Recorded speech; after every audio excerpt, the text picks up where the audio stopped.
Can you pretend to be my husband tonight? The desperate whisper cut through the storm-battered night as a mud-soaked woman clutched a stranger's arm, her eyes wild with fear. Behind them, angry voices shouted through the rain. The tall cowboy looked down at her torn dress, her bleeding hands, the terror in her face, and made a choice that would change everything. He didn't know she was running from a monster. She didn't know he was the richest rancher in Wyoming. Some lies become the truest things we ever say. If you want to know how a single desperate question led to the greatest love story the Wyoming Territory ever witnessed, stay with me until the very end. And please, comment below with the city you're watching from. I want to see how far this story travels across the world. The storm came like vengeance itself. Evelyn Hart had never believed in divine retribution until that moment, when the sky split open above the Wyoming plains and rain fell like bullets against her face. Her horse, a chestnut mare borrowed without permission from her father's stable, stumbled through the mud with foam flying from its mouth, its eyes rolling white with panic. Lightning cracked across the black heavens, illuminating the landscape in stark, terrible clarity. Miles of empty grassland, no shelter, no salvation, just endless rolling darkness broken by flashes of brilliance that burned themselves into her vision. Behind her, perhaps a mile back but closing fast, rode Silas Garner's men. She could hear them even over the thunder, their shouts carrying on the wind, the drum of hooves against waterlogged earth, the occasional crack of a rifle fired into the air to frighten her into stopping. They wanted her alive. That was the only mercy she could expect, and it was no mercy at all. Silas wanted his property returned intact. That's what she was to him, property, purchased with her father's gambling debts and sealed with a handshake she'd never agreed to. Please, she gasped to the horse, to God, to anyone who might be listening. Please, just a little further. But the mare had nothing left to give. Evelyn felt it in the animal's stride, the faltering rhythm, the desperate heaving of its lungs, the way its front legs began to buckle with each step. She tried to slow their pace, to ease the horse's burden, but terror drove her forward even as reason screamed at her to stop. The end came with horrible suddenness. One moment they were galloping through the storm, the next the mare's front hoof caught in a prairie dog hole hidden beneath the mud. The horse screamed, a sound Evelyn would hear in nightmares for years to come, and went down hard, pitching forward with momentum that sent Evelyn flying from the saddle like a stone from a sling. She hit the ground with force that drove all the air from her lungs. Pain exploded through her shoulder, her hip, her ribs. The world spun in dizzying circles, sky and earth trading places in a nauseating dance of black and darker black. Rain hammered down on her upturned face, filling her gasping mouth, drowning her even as she lay on solid ground. "Get up!" something inside her screamed. "Get up or die. Here." She rolled onto her hands and knees, mud squelching between her fingers, and tried to stand. Her left ankle buckled immediately, sending fresh agony lancing up her leg. Sprained, maybe broken. She couldn't tell, didn't have time to check. Behind her, perhaps half a mile distant now, she could see torchlights bobbing through the darkness. Garner's men, closing in like wolves on wounded prey. The horse was still down, struggling weakly to rise, its front leg clearly broken. Evelyn's heart shattered at the sight, but she had no gun to end its suffering, no time to offer even a moment's comfort. She stumbled away, dragging her injured foot, knowing she wouldn't make it another 100 yards before they caught her. This is how it ends, she thought with strange clarity, dragged back to marry a man I despise or shot in the back for trying to escape. Either way, I lose. But then, through the sheets of rain and the flashes of lightning, she heard something that didn't fit the storm's rhythm, hoofbeats, steady and purposeful, coming from the west rather than the east. A single rider, moving with the confidence of someone who knew exactly where he was going. Evelyn froze, torn between hope and terror. Friend or enemy? Salvation or another threat? In her experience, strangers on the prairie at midnight were rarely benevolent. The rider emerged from the darkness like something from a fever dream. He sat tall in the saddle atop a black horse that seemed carved from the storm itself. Powerful, steady, utterly unafraid of the lightning that split the sky. The man wore a long coat that billowed behind him like dark wings, and a wide-brimmed hat pulled low against the rain. She couldn't see his face clearly, just the strong line of his jaw and the glint of his eyes as another flash of lightning illuminated them. Eyes the color of thunderclouds, she would remember later. Gray and fierce and somehow calm all at once. He pulled his horse to a halt 10 feet from where she stood swaying, and for a long moment they simply stared at each other across the rain-swept distance. She saw him take in her appearance. The torn dress that had once been her mother's best Sunday gown, now muddy and soaked beyond repair. The blood on her hands from where she'd fallen, the way she held her weight off her injured ankle, the wild, desperate look in her eyes. "You hurt?"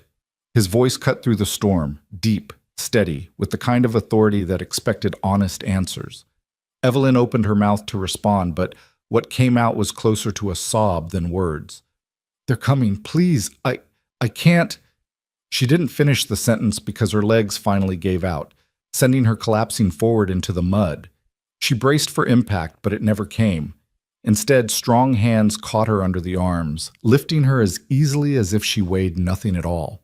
The world tilted again, but this time when the spinning stopped, she found herself cradled against a broad chest, being lifted onto the black horse's back.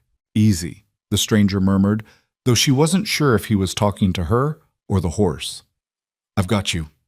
He swung up behind her with fluid grace, one arm circling her waist to hold her steady while his other hand gathered the reins. Then he was pulling off his coat, warm and dry on the inside despite the rain, and wrapping it around her shaking shoulders. "You'll freeze if you stay out here," he said, his breath warm against her ear. "Hold on." She wanted to protest, to explain, to warn him about the men pursuing her, but exhaustion and shock were catching up fast. Her head fell back against his shoulder as he turned the horse north, and she felt rather than heard the low rumble of his voice as he urged the animal into a steady canter. Behind them, Garner's men were closing in. She heard their shouts, closer now, recognized the voice of Wade Miller, Silas's foreman, calling out through the storm. "Stop! That woman's a runaway! You're harboring stolen property!" The stranger's arm tightened fractionally around her waist. "Stolen property," he repeated, his voice so low and dangerous that Evelyn felt it reverberate through her bones. Is that what they're calling women these days? He didn't slow down. If anything, he urged the black horse faster, and the animal responded with a burst of speed that would have unseated Evelyn if not for the iron grip holding her in place. The stranger guided them with expert precision through the darkness, somehow seeing paths through the storm that Evelyn's panicked flight had missed entirely. They rode for what felt like hours, but was probably only 20 minutes before a light appeared in the distance, warm and steady, beckoning like a lighthouse through the tempest. As they drew closer, Evelyn could make out the shape of a building, long and low, with smoke rising from its chimney despite the rain. "Eldridge Relay Station," the stranger said, answering the question she hadn't asked. "It's not much, but it's dry and defensible, and old Tom doesn't ask questions." He pulled the horse to a halt outside the station's covered porch, then dismounted with fluid grace before reaching up to lift Evelyn down. Her legs buckled again when her feet touched solid ground, but he simply scooped her into his arms and carried her toward the door, kicking it open with one muddy boot. The interior was exactly what one would expect from a frontier relay station. Rough wooden walls, a pot-bellied stove radiating blessed heat, a handful of mismatched chairs and tables, and a grizzled old man behind a makeshift counter who looked up from his newspaper with the practiced disinterest of someone who'd seen everything. "Evening, Tom," the stranger said calmly, as if he hadn't just ridden through a biblical storm carrying an injured woman. "Need a room for the night, and some hot water if you've got it." Tom's eyes flicked from the stranger to Evelyn, taking in her bedraggled state with one comprehensive glance. "Rooms available. 2 bits for the night, 4 bits if you want breakfast." He paused, then added with deliberate casualness, "Had some men through here about an hour ago asking about a runaway woman. Said she was dangerous, might be armed." Evelyn's breath caught in her throat. The stranger felt her tense in his arms and tightened his grip reassuringly. "Good thing this is my wife, then," he said evenly, meeting Tom's gaze with steady calm. "Fell off her horse a few miles back. Twisted her ankle pretty badly. We'll take that room now." The lie was delivered with such casual confidence that for a moment even Evelyn almost believed it. Tom's weathered face revealed nothing as he produced a key from beneath the counter and gestured toward a narrow hallway. "Third door on the left. I'll bring hot water in 10 minutes. The stranger carried Evelyn down the dim corridor and shouldered open the indicated door, revealing a small room with a narrow bed, a washstand, and a single window covered by a threadbare curtain. He set her down gently on the bed, then moved to the window, peering out into the storm-dark night. "They'll be here soon," he said quietly. "Garner's men. They're persistent, I'll give them that." Evelyn stared at him, really seeing him for the first time now that they were out of the rain and in the lamplight. He was younger than she'd first thought, perhaps 30, give or take a few years. Tall and broad-shouldered, with the kind of lean, muscular build that came from years of hard physical labor rather than gymnasium exercise. His face was all strong lines and sharp angles, high cheekbones, a straight nose that had been broken at least once, a jaw that could have been carved from granite. His hair, dark and wet from the rain, curled slightly at his collar. But it was his eyes that held her attention. Those storm-gray eyes that seemed to see right through her, past all her fear and desperation to something deeper underneath. "Why did you help me?" she whispered. He turned from the window, and for the first time she saw the hint of a smile tugging at the corner of his mouth. "Couldn't very well leave you out there to drown, could I?" "But you lied for me. Told Tom I was your wife. You don't even know me." "No," he agreed. "But I know men like the ones chasing you, and I know that look in your eyes, the look of someone running from something worse than death." He paused, studying her face. "Am I wrong?" Evelyn shook her head mutely, feeling tears prick at the corners of her eyes. She'd been running for 3 days, sleeping rough, too terrified to stop at any town where Silas might have connections. She'd had no plan beyond away, no destination, no resources, nothing but the desperate hope that somehow, somewhere, she could disappear into the vast expanse of the Wyoming Territory and never be found. A knock at the door made her jump. The stranger moved with lightning quickness, positioning himself between Evelyn and the door, one hand dropping to the gun at his hip with practiced ease. "Hot water," came Tom's gruff voice. The stranger relaxed fractionally and opened the door, accepting a steaming kettle and some clean cloths from the old man. Tom's eyes flicked past him to where Evelyn sat on the bed, and she saw something like understanding pass across his weathered features. "There's stew on the stove if you're hungry," Tom said. "And, those men I mentioned? They're planning to stay in town tonight. Wait out the storm. Figured you'd want to know." "Much obliged, Tom." After the old man left, the stranger poured hot water into the basin on the washstand and brought it over to the bed along with the cloths. "Let me see that ankle." Evelyn hesitated, then slowly extended her injured leg. He knelt beside the bed with surprising gentleness for such a large man, carefully unlacing her muddy boot and easing it off. She hissed in pain as he examined the swollen joint, his fingers probing with the confident touch of someone who'd dealt with injuries before. "Sprained, not broken," he pronounced after a moment. "You're lucky. Needs to be wrapped and elevated, and you'll need to stay off it for a few days, but it'll heal clean if you're careful." He dampened one of the cloths and began cleaning the mud and blood from her hands and feet with efficient, impersonal movements. Evelyn watched him work, questions tumbling through her exhausted mind. "What's your name?" she finally asked. He looked up, and again she saw that faint hint of a smile. Rowan Cross." "I'm Evelyn Hart." "Well, Evelyn Hart, seems like you've gotten yourself into a considerable amount of trouble." It wasn't a question, but she answered anyway. "My father, he gambled, lost everything, our land, our savings, everything. When he couldn't pay his debts, Silas Garner offered him a way out." She swallowed hard, the words bitter on her tongue. "Garner's 53 years old. He's already buried 2 wives under mysterious circumstances, and he wanted a third." Rowan's jaw tightened, the only sign of the anger she could feel radiating from him. "So you ran?" 3 nights ago, during dinner, when everyone was distracted. I took my mother's dress and the fastest horse in the stable, and I rode." She laughed, a broken sound without humor. "I didn't even have a plan. I just knew I couldn't marry him. I'd rather die out on the prairie than let that man touch me." "You won't die," Rowan said firmly, "and you won't have to marry him either." "Not if I can help it." Before Evelyn could ask what he meant, another knock sounded at the door, harder this time, more aggressive. Rowan rose smoothly to his feet, positioning himself once again between Evelyn and potential danger. "Who is it?" he called out. "U.S. Marshal Cobb." The voice was clipped and official. "Open up. I have some questions about the woman you brought in." Evelyn's heart dropped into her stomach. A marshal. Silas must have connections even here, must have spread word that she was a criminal, a thief, something that would make the law hunt her. She looked at Rowan with panic in her eyes, but he remained eerily calm, pressing one finger to his lips in a gesture for silence. "Just a moment, Marshal," he called out. Then moving quickly to Evelyn's side, he whispered urgently, "Do you trust me?" It was an insane question. She'd known this man for less than an hour. He was a complete stranger who'd appeared out of a storm and claimed her as his wife without her consent. By all rights, she should be terrified of him. But when she looked into those storm-gray eyes, she saw no threat, no malice, no hidden agenda. Just steady resolve and something else. Something that looked almost like an old recognition, as if he'd been waiting a long time to find her. "Yes," she breathed. "Then follow my lead."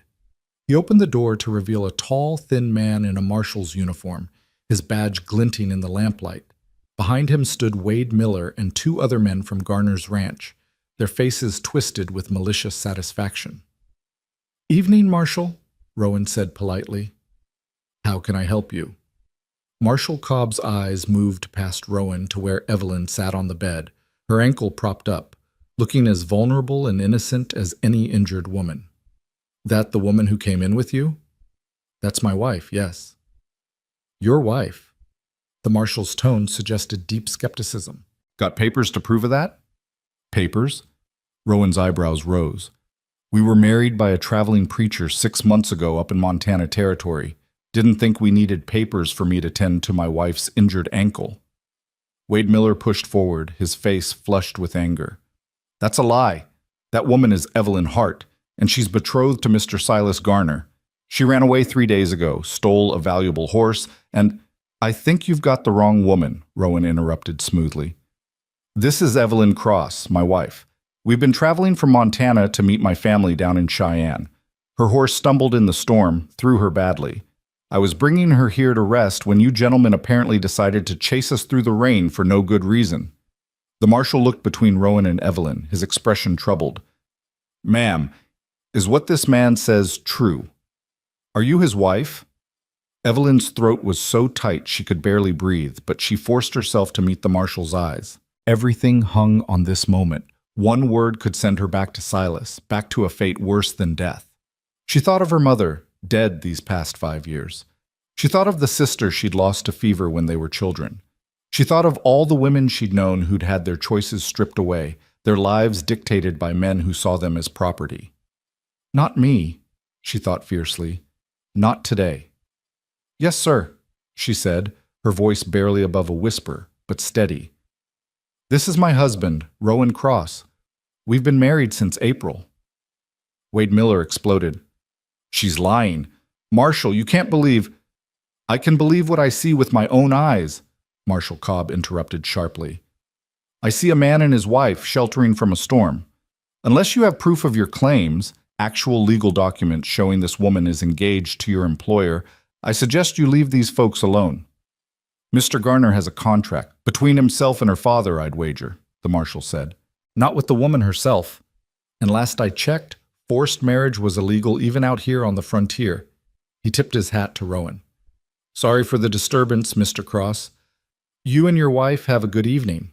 He turned and herded the protesting ranch hands back down the hallway, leaving Rowan and Evelyn alone in the sudden, ringing silence. For a long moment, neither of them moved. Then Rowan quietly closed the door and leaned against it, exhaling a breath he seemed to have been holding for hours. "That was close," he murmured. Evelyn discovered she was shaking, not from cold now, but from the massive release of tension. You just lied to a U.S. Marshal. For me. Why would you do that?" Rowan moved away from the door and crouched beside the bed so their eyes were level. In the lamplight, his face was all shadows and angles, but his expression was impossibly gentle. "Because I've seen what happens to women in your situation," he said quietly. "And because He hesitated as if weighing whether to continue. Because a long time ago, someone saved my life when they didn't have to, and I've been trying to pay that debt forward ever since. What happened to you? That's a story for another time. He rose to his feet, moving to the window again to peer out at the storm. For now, we need to figure out what happens next. Garner's men will report back to him, and even if the marshal believed us tonight, they won't stop. Men like Silas Garner don't accept defeat easily. Evelyn wrapped her arms around herself, feeling the weight of her situation pressing down like a physical force. I have nowhere to go. No money, no family, except my father, and he's the one who sold me in the first place. I thought if I could just make it to California, maybe I could disappear, start over, but I didn't even make it 50 miles. California's a long way, Rowan agreed, but there are places closer where a woman can disappear if she needs to. Places where Garner's reach doesn't extend. He turned from the window, his storm-gray eyes thoughtful. I know a cabin, about 20 miles north of here. Abandoned for years, but the structure's still sound. Remote enough that no one would think to look there. You could rest, let that ankle heal, figure out your next move. Why are you helping me? Evelyn asked again, because she still couldn't comprehend it. You don't know me. You don't owe me anything. You've already risked so much. Maybe I'm just a fool with a weak spot for people in trouble, Rowan said with a slight smile. Or maybe I recognize a fighter when I see one. You rode 3 days through hostile territory with no plan and no resources, just sheer will and determination. That takes courage. Deserves better than what you've been dealt. Evelyn felt tears welling up again, but this time they were different. Not tears of fear or despair, but something else. Something that felt dangerously close to hope. I don't even know how to thank you, she whispered. Don't thank me yet. We're not out of this by half. He moved toward the door. I'm going to talk to Tom, see if we can get you some food and maybe some clothes that aren't soaked through. Then tomorrow, when the storm breaks, we'll head north to that cabin. But tonight, you rest. Doctor's orders. You're a doctor? Evelyn asked, surprised. No, but I've patched up enough injured people and horses and cattle and one very stubborn mule that I figure I've got some authority on the subject. His smile widened into something genuinely warm. Get some sleep, Evelyn Hart. Or should I say, Evelyn Cross. We've got a long ride ahead of us tomorrow. He slipped out of the room before she could respond, leaving her alone with her tumbling thoughts and her racing heart. Evelyn Cross, she thought, testing the name in her mind. Mrs. Rowan Cross. It was strange how easily that lie had come, how natural it had felt to claim a stranger as her husband. Stranger still was the fact that, for just a moment when she'd said it, she'd almost believed it herself. She lay back on the narrow bed, Rowan's coat still wrapped around her shoulders, and stared at the ceiling. Outside, the storm was finally beginning to ease, the thunder growing distant, the rain settling into a steady patter rather than a deluge. Through the thin walls, she could hear the murmur of voices, the clink of dishes, the ordinary sounds of life continuing despite the chaos of the night. Exhaustion was pulling her down like an undertow, but before sleep could claim her, the door opened again. Rowan entered carrying a bowl of stew, a hunk of bread, and what looked like a clean shirt and pair of trousers. Tom's wife passed a few years back, he explained, setting the food on the washstand. He kept some of her things, said you could have these if you need them. Might be more practical than a torn dress for riding. Thank you, Evelyn said, meaning it for so much more than just the clothes. Rowan nodded, then moved to the single chair in the room and settled into it with his legs stretched out, his hat tilted down over his eyes. Eat, then sleep. I'll keep watch. You're staying. Someone needs to, in case Garner's men get ambitious. He adjusted his hat fractionally, and she could see the hint of his eyes beneath the brim.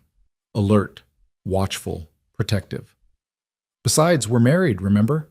Wouldn't be proper for a husband to abandon his wife. There was dry humor in his voice, but underneath it, Evelyn heard something else. A commitment. A promise made and intended to be kept. She ate the stew, simple but hot and filling, and changed awkwardly into the borrowed clothes, grateful that Rowan kept his eyes scrupulously averted. The trousers were too large but manageable when cinched with a belt, and the shirt hung loose but warm. She settled back into the bed, Her injured ankle elevated on a folded blanket and closed her eyes. Sleep came quickly, dragging her down into blessed darkness. But even in her dreams, she remained aware of Rowan's presence, a steady, solid certainty in the chair across the room, a guardian through the darkness, a stranger who'd become, at least for tonight, the most important person in her world. Outside, the storm finally broke. The rain ceased, the thunder faded to distant rumbling, and the Wyoming night settled into the kind of profound silence that exists only in the vast, empty spaces of the frontier.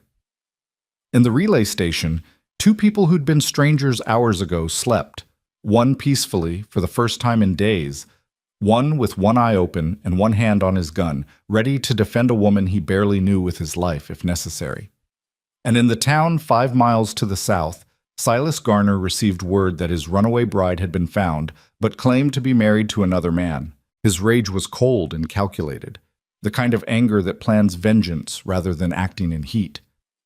"Find out who this Rowan Cross is," he ordered his foreman. "Find out everything, where he's from, what he wants, how much he has. Every man has a price or a weakness. Find his, and we'll get my property back." Wade Miller nodded, already mentally compiling the list of contacts who could provide information. "And if he won't deal?" Silas smiled, an expression without warmth or humor. "Then we'll remind him that the Wyoming Territory is a dangerous place. Accidents happen, especially to men who steal what belongs to others." The night deepened. In one place, hope and safety flickered like a tentative flame. In another, darkness gathered itself for another assault. The storm had passed, but the reckoning was just beginning. Dawn broke over the Wyoming plains like a whispered promise, painting the storm-washed sky in shades of rose gold and pale amber. Evelyn woke slowly, consciousness returning in fragments, the unfamiliar weight of borrowed clothes against her skin, the dull throb of her injured ankle, the sound of someone moving quietly across wooden floorboards. Her eyes opened to find Rowan already awake, standing at the window with his back to her, silhouetted against the morning light. He'd removed his hat, and she could see his dark hair curling slightly at his collar, still damp from where he'd obviously splashed water on his face from the basin. His posture was relaxed but alert, the stance of a man accustomed to watching horizons for trouble. "How long have you been awake?" she asked, her voice rough with sleep. He turned, and she saw that his eyes were shadowed with fatigue but clear. "Couple hours. Wanted to make sure our friends from last night didn't decide to cause problems." He moved toward this bed, his expression softening as he took in her appearance. "How's the ankle?" Evelyn flexed her foot experimentally and winced. "Sore, but better than last night." "Good. Think you can ride if we take it slow?" "I can ride." She sat up, pushing her tangled hair back from her face. "Where exactly is this cabin you mentioned?" Rowan crossed to the washstand and poured fresh water into the basin, giving her privacy to wash. "North along the Powder River, about 20 miles from here. Used to belong to a trapper named Carson who worked these territories back in the 40s. He died childless, left no heirs. Place has been abandoned for near 10 years now, but the roof's solid and there's a good well. Remote enough that most folks have forgotten it exists." "And you think we'll be safe there?" "Safer than here." He glanced back at her, his expression serious. "Garner's men will be watching this station now, waiting to see where we go. We'll need to be smart about the route we take, make sure we're not followed." Evelyn washed quickly, grateful for the clean water and the relative privacy of the moment. When she finished, she found Rowan had laid out some strips of cloth on the bed. "For your ankle," he explained. "Needs to be wrapped tight if you're going to ride." She expected him to leave the room while she tended to it, but instead he knelt beside the bed again with the same matter-of-fact efficiency he'd shown the night before. His hands were surprisingly gentle as they wrapped the cloth around her swollen joint, the touch impersonal but careful. "You've done this before," Evelyn observed. "Had to. Spent years working ranches where the nearest doctor was 3 days' ride. You learn to tend injuries or people die." He tied off the bandage with a final neat knot. "There. That should hold for the ride, but you'll need to rest it properly once we reach the cabin." "Rowan, she said softly, and he looked up at her with those storm-gray eyes. "Why are you really doing this? And don't tell me it's just because you have a weak spot for people in trouble. There's something else. I can feel it." For a long moment he was silent, his expression unreadable. Then he sat back on his heels and seemed to come to some internal decision. "6 years ago," he said quietly, "I was working a cattle drive up in Montana Territory. Late spring, rivers running high with snowmelt. We were crossing the Yellowstone when my horse spooked and threw me into the current." He paused, his eyes distant with memory. "I was a strong swimmer, but the river was stronger. Swept me downstream, slammed me against rocks, dragged me under. I was drowning, knew I was dying, could feel the cold pulling me down into darkness." Evelyn found herself leaning forward, caught by the raw honesty in his voice. "And then someone grabbed me," Rowan continued, "pulled me out of that killing water and dragged me into a shed on the riverbank. I was half dead, hypothermic, barely conscious. But this person, this woman, she stayed with me through the night, built a fire, wrapped me in blankets, wouldn't let me slip away into the cold. I remember her voice, talking to me, telling me stories to keep me awake. Something about growing up on a farm, about a sister who died, about wanting more from life than what she'd been given." Evelyn's breath caught in her throat. What did this woman look like?" "I never saw her face clearly. It was dark, and I was drifting in and out. But I remember her hands, small, work-roughened, with a scar across the left palm like someone had grabbed a knife blade." He looked at Evelyn steadily. "By morning, I was stable enough that she felt safe leaving me. When I woke up properly, she was gone. I searched for months, tried to find her, to thank her. But Montana's a big territory, and I had nothing to go on except a voice in the darkness and the memory of hands that refused to let me die." Very slowly, feeling as if she were moving through a dream, Evelyn extended her left hand palm up. There, crossing the base of her thumb, was a thin white line, the scar she'd carried since she was 12 years old when she'd tried to stop her father from beating their horse and grabbed the knife he'd been threatening the animal with. Rowan went absolutely still. Then, with infinite care, he reached out and traced the scar with one finger, his touch feather-light. "It was you," he breathed. "I was traveling with my father," Evelyn whispered, the memories flooding back now that she knew where to look for them. "He was trying to find work, moving from ranch to ranch.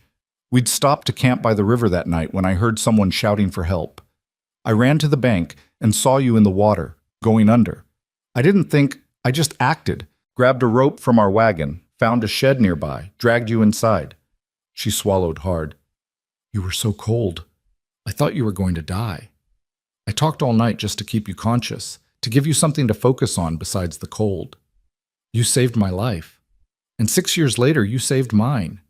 Evelyn felt tears pricking at her eyes again, but this time they came with a sense of wonder, of rightness, as if the universe had been carefully arranging pieces on a board, and only now was the pattern becoming clear. "What are the chances? In all the empty spaces of the frontier, all the millions of miles of nothing, what are the chances we'd find each other again?" Rowan's hand was still cradling hers, his thumb resting against that old scar. "I stopped believing in coincidence a long time ago," he said softly. "Some things are meant to happen. Some debts are meant to be paid." Before either of them could say more, a sharp knock at the door shattered the moment. They both tensed, Rowan rising smoothly to his feet, with his hand dropping automatically to his gun. "It's Tom," came the old man's voice. "Got some news you'll want to hear." Rowan opened the door cautiously. Tom stood in the hallway, his weathered face grave. "Garner's men left about an hour ago," Tom said without preamble. "But they didn't go far. They're camped on the south road watching the station. Seems they figure you'll have to come out eventually, and when you do, they'll follow you wherever you're headed." "Damn," Rowan muttered. "How many?" "4 that I counted. Could be more I didn't see." Rowan was silent for a moment, thinking. Then, "Is there another way out of here?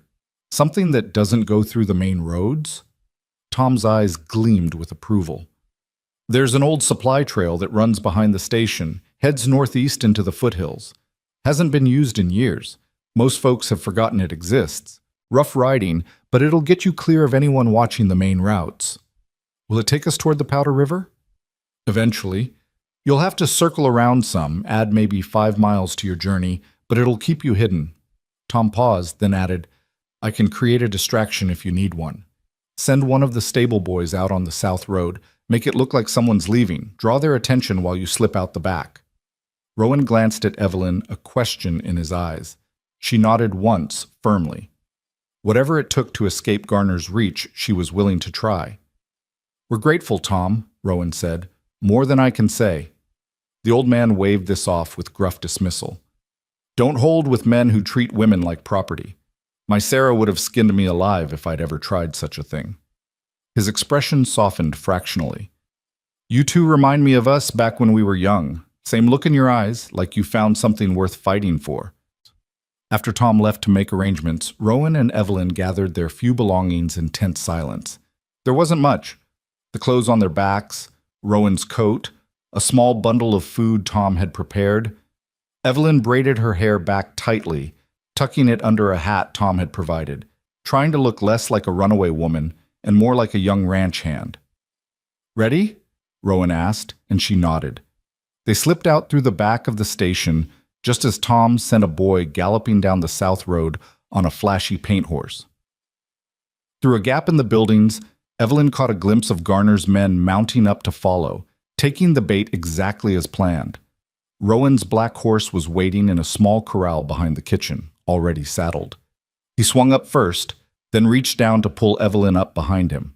She settled against his back, her arms circling his waist, trying to ignore how natural it felt, how right.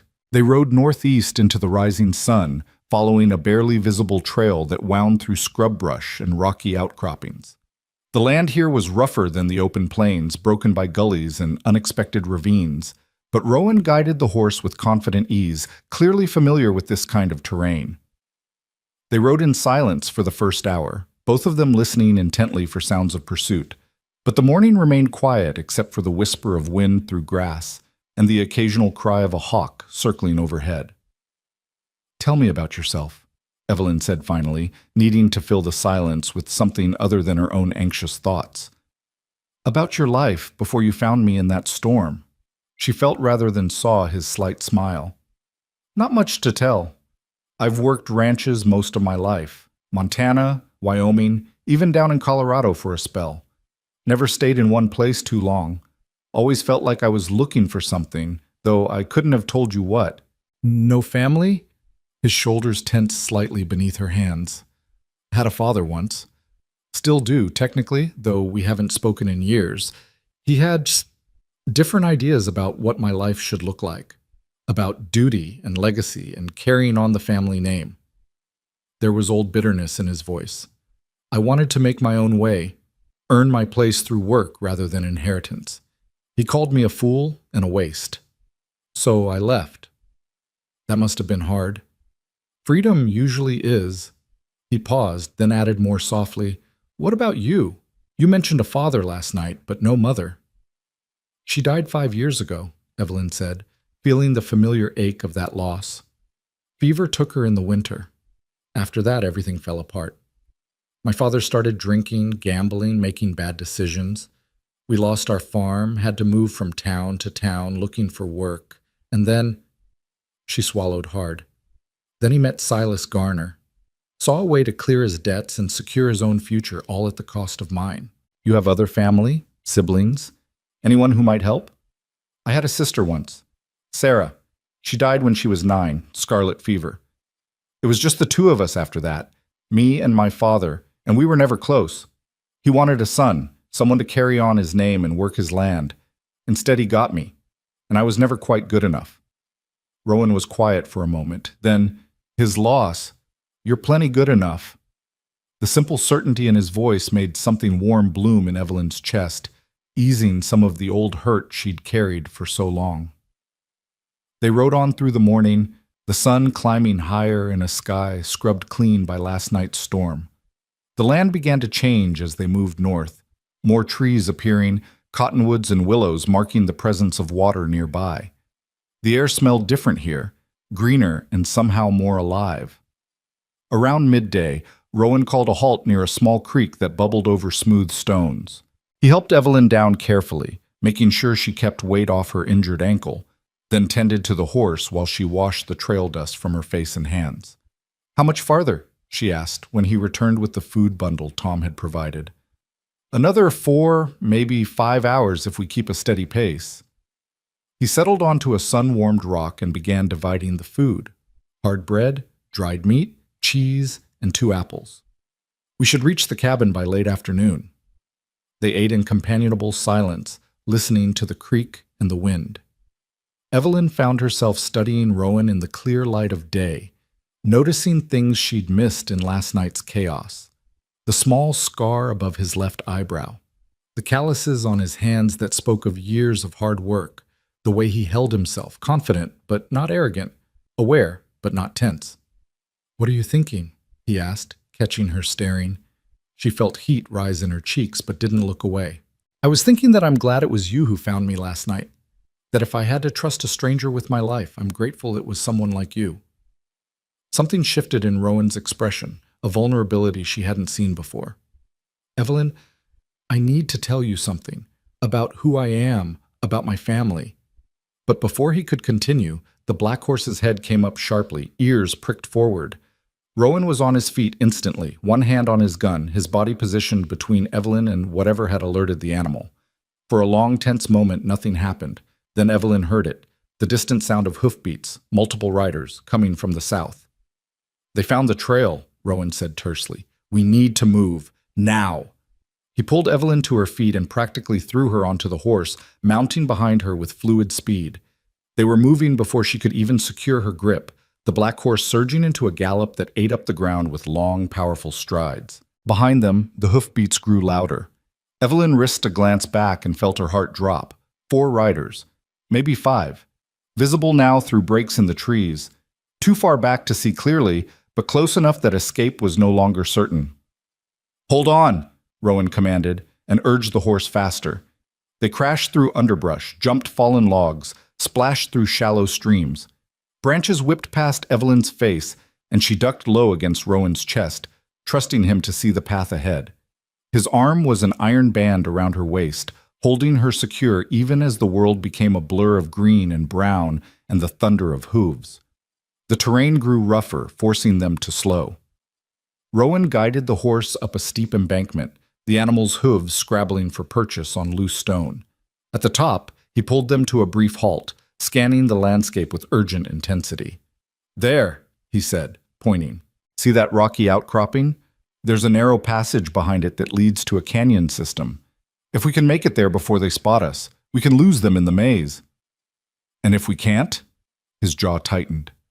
"Then we fight." They plunged down the far side of the embankment, the horse sliding the last few feet in a shower of gravel. The rocky outcropping loomed ahead, massive and ancient, its face split by what looked like a solid wall, but was actually, Evelyn saw as they drew closer, a cleverly disguised gap barely wide enough for a horse and rider. Rowan aimed them straight for it. They entered the gap at a reckless pace, rock walls rising on either side so close Evelyn could have touched them both at once. The passage twisted and turned, leading them deeper into stone, cutting off the sky until they rode through a corridor of shadow, punctuated by strips of brilliant blue overhead. Behind them, shouts echoed off the rocks. Their pursuers had seen them enter. But the passage was too narrow for multiple riders, forcing Garner's men into single file, buying precious time. The corridor opened suddenly into a small canyon, its walls soaring hundreds of feet overhead. Rowan didn't hesitate, guiding them across the sandy floor and into another passage on the far side. This one climbed steeply, the horse's breath coming in great heaving gasps as it powered up the incline. They emerged onto a high mesa, windswept and exposed, with a view that stretched for miles in every direction. And there, perhaps 2 miles distant across the broken landscape, Evelyn saw it.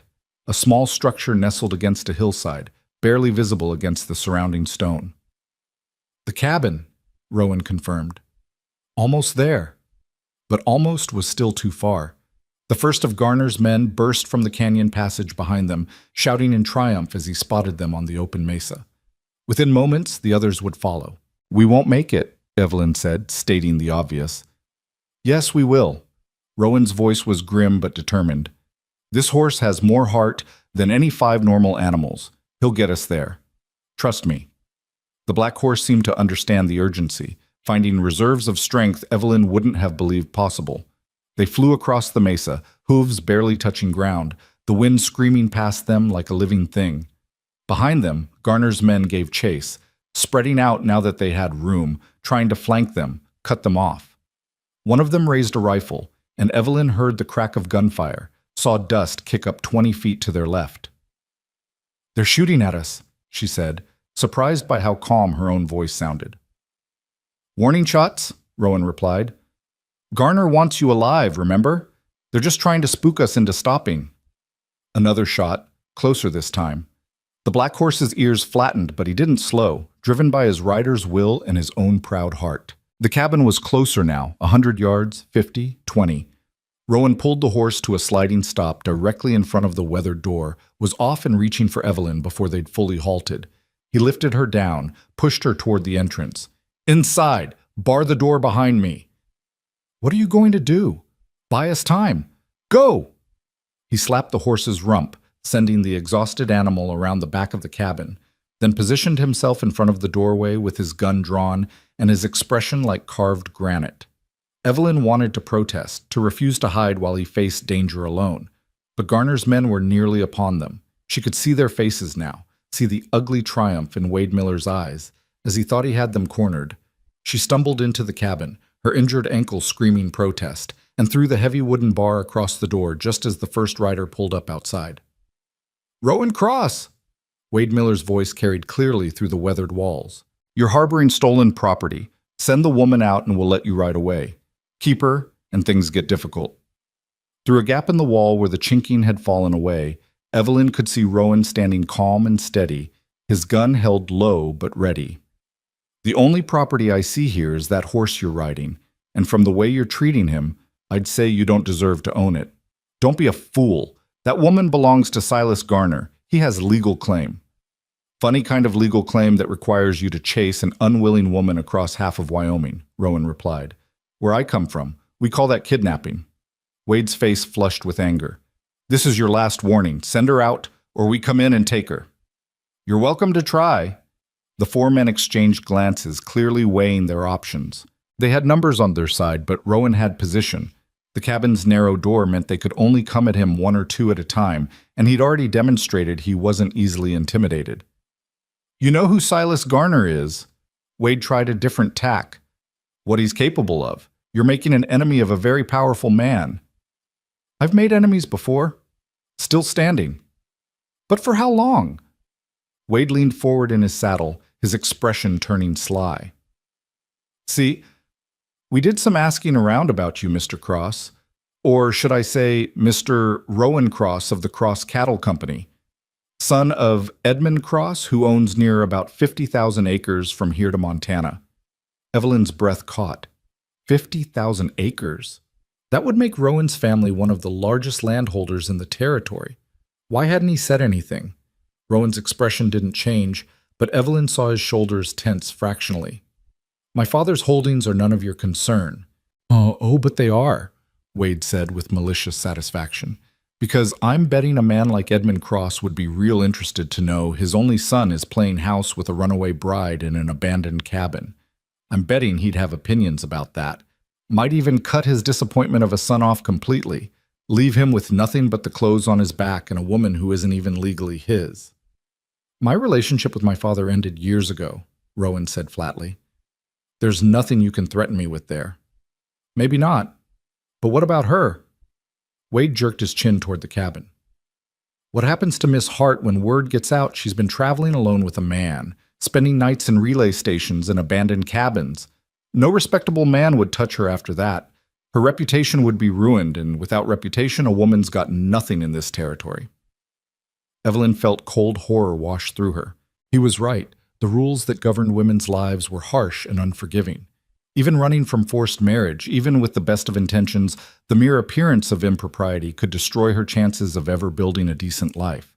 But before she could despair, Rowan's voice cut through the stillness, clear and strong, and absolutely certain. "Then I guess it's a good thing she really is my wife." Silence fell like a thunderclap. Even Wade seemed momentarily stunned. "You're bluffing," he finally said. The marshal might have believed that story last night, but we know different. Do you? Rowan smiled, cold and sharp. Because from where I'm standing, I've got a woman I claimed as my wife in front of a U.S. Marshal, spent the night in a relay station with her as man and wife, and am now defending my property. Yes, I said my property, because that's what marriage means under territorial law, against men who are threatening to kidnap her. So tell me, Wade, who's going to believe your version when mine has all the legal weight? Wade's face went purple with rage, but before he could respond, one of his companions, a younger man with nervous eyes, spoke up. Wade, maybe we should head back. Tell Mr. Garner the situation. Let him figure out the legal angle. Shut up, Danny. No, listen. If they're actually married, or even if they're just claiming to be married, we can't just take her. That's kidnapping for real, and we could hang for it. I said shut up. Wade whirled on the younger man, his hand dropping to his gun. It was the opening Rowan needed. He moved with lightning speed, closing the distance to Wade's horse and grabbing the man's gun arm before the foreman could draw. With a sharp twist, he yanked Wade from the saddle, sending him crashing to the ground. Right away, Rowan said to the other three men, his voice like winter frost. Right away right now, or your boss loses his foreman permanently. The nervous young man, Danny, was already turning his horse. The other two hesitated, but when Rowan cocked his gun with Wade's neck under his boot, they followed Danny's lead, backing their horses away slowly. This isn't over, Wade gasped from the ground. Garner will destroy you for this, both of you. Maybe, Rowan agreed, but not today. He released Wade and stepped back, gun still trained on the man. You've got 10 seconds to get on that horse and follow your friends. After that, I stop being reasonable. Wade scrambled up, his face twisted with humiliation and fury, and mounted his horse with jerky, aggressive movements. You've made an enemy today, Cross. One you'll regret. Add him to the list. As Wade galloped away after his companions, Rowan stood watching until they disappeared over the mesa's edge. Only then did he lower his gun, his shoulders sagging slightly with released tension. Evelyn threw open the cabin door and rushed out, ignoring the pain in her ankle. Are you hurt? No. He holstered his gun and caught her arm, steadying her. But we need to talk. About what Wade said, about who I am. I should have told you before. That you're rich? Evelyn shook her head. It doesn't matter, Rowan. You could be the King of England for all I care. You still risked everything to help me. It matters because of what it means. His grip on her arms tightened. Wade was right about one thing. My father is powerful, and he's ruthless. If he finds out about this, about you, he'll use every resource he has to separate us. He'll twist the truth, bribe officials, manufacture evidence, all to protect the family name from the scandal of his son taking up with a runaway woman. Then we won't tell him. Evelyn, no, listen to me. She reached up, cupping his face between her hands, forcing him to meet her eyes. I don't care about your father or your inheritance or any of that. All I care about is that you're the first person in years, maybe ever, who's treated me like I matter, who's seen me as something more than property or disappointment or burden. And I won't let anyone take that away. Not Silas Garner, not your father, not anyone. For a long moment, Rowan just stared at her, something vulnerable and wondering in his storm gray eyes. Then, very slowly, he covered her hands with his own. 6 years ago, you saved me from drowning, he said softly. Last night I returned the favor, but this, right here, right now, this feels like something different, something more. Like what? Like maybe we were supposed to find each other. Like maybe all the running and searching and wandering was leading to this moment. He smiled, just slightly. Or maybe I'm just a fool who's talking nonsense because I haven't slept in 24 hours. If you're a fool, then so am I. Evelyn found herself smiling back despite everything, despite the danger, the fear, the impossibility of their situation. Because standing here with you feels more real than anything else in my life ever has. The wind picked up, carrying the scent of sage and distant rain. Above them, clouds were gathering again, promising another storm by nightfall. But for this one perfect moment, everything was still and clear and filled with possibility. Rowan's thumb traced the scar on her palm one more time, then he stepped back with visible reluctance. Come on, let's get inside before those men decide to come back with reinforcements. We've got planning to do and limited time to do it. The cabin's interior was better than Evelyn had expected. Dusty and cobweb-laden, yes, but structurally sound. There was a stone fireplace, a rough wooden table with 2 chairs, and a single bed frame in the corner, its mattress long since carried off by mice. Shelves lined one wall, empty except for a few forgotten tools and a tin coffee pot that had seen better days. While Rowan went to check on the horse and secure the perimeter, Evelyn found a broom made of bound twigs and began sweeping, needing to do something useful with her nervous energy. By the time Rowan returned carrying their supplies and his saddlebags, she'd managed to clear the worst of the dust and open the shutters to let in fresh air. "It's not much," she said apologetically, suddenly seeing the cabin through his eyes, the wealthy rancher's son forced to hide in a near ruin because of her. "It's perfect," Rowan replied, and seemed to mean it. He set down the supplies and immediately began building a fire in the hearth, coaxing flames from dry wood he found stacked in a protected corner. "Shelter, water from the well outside, and enough isolation that we can see anyone coming from miles away. Could be a lot worse." As the fire caught and began to spread warmth through the small space, Evelyn found herself studying Rowan again, this man who'd turned out to be so much more than the drifter she'd assumed him to be. "Tell me about your father," she said as she settled into one of the chairs, elevating her ankle as Rowan had instructed. "About why you left." Rowan was quiet for a long moment, feeding small sticks to the growing fire. When he finally spoke, his voice was measured, as if he was choosing each word carefully. "Edmund Cross built his empire from nothing," he began. "Started with 100 head of cattle and a dream, turned it into the largest ranch in Wyoming territory through sheer will and ruthless business sense. He's a hard man, fair in his way, but absolutely unforgiving of weakness or sentiment. When my mother died giving birth to me, something in him hardened even further. He raised me to be his heir, to carry on his legacy, but he never let me forget that I'd cost him the one thing he truly loved." "That's not fair," Evelyn said softly. "You were just a baby." "Fair or not, that's how he saw it. And as I grew older, he became more demanding, wanted me to be exactly what he was, cold, calculating, willing to do whatever it took to expand our holdings and increase our wealth. He saw people as resources to be used, land as something to be conquered, and kindness as weakness to be stamped out." Rowan stood, moving to the window to stare out at the gathering darkness. "When I was 24, he arranged a marriage for me. Girl from a wealthy family back east. Someone who'd bring social connections and more capital to our operation. I'd never met her, didn't love her, didn't even particularly like the idea of her. But my opinion didn't matter. It was a business arrangement, pure and simple." "What did you do?" "I refused. Said I wouldn't marry someone I didn't love, wouldn't reduce marriage to a transaction. My father called me a fool and a romantic, said I was throwing away everything he'd built. I told him I didn't want what he'd built, not if it meant becoming like him. We had a terrible fight. Things were said that can't be unsaid.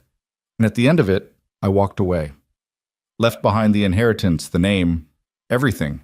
Started working as a ranch hand under assumed names, moving from place to place, trying to figure out who I was when I wasn't Edmund Cross's son." "And what did you find?" He turned from the window, his expression thoughtful. "I found that I was good at the work, really good. Found that I liked earning my way through skill and effort rather than birthright. Found that there was satisfaction in honest labor that I'd never felt when managing my father's empire."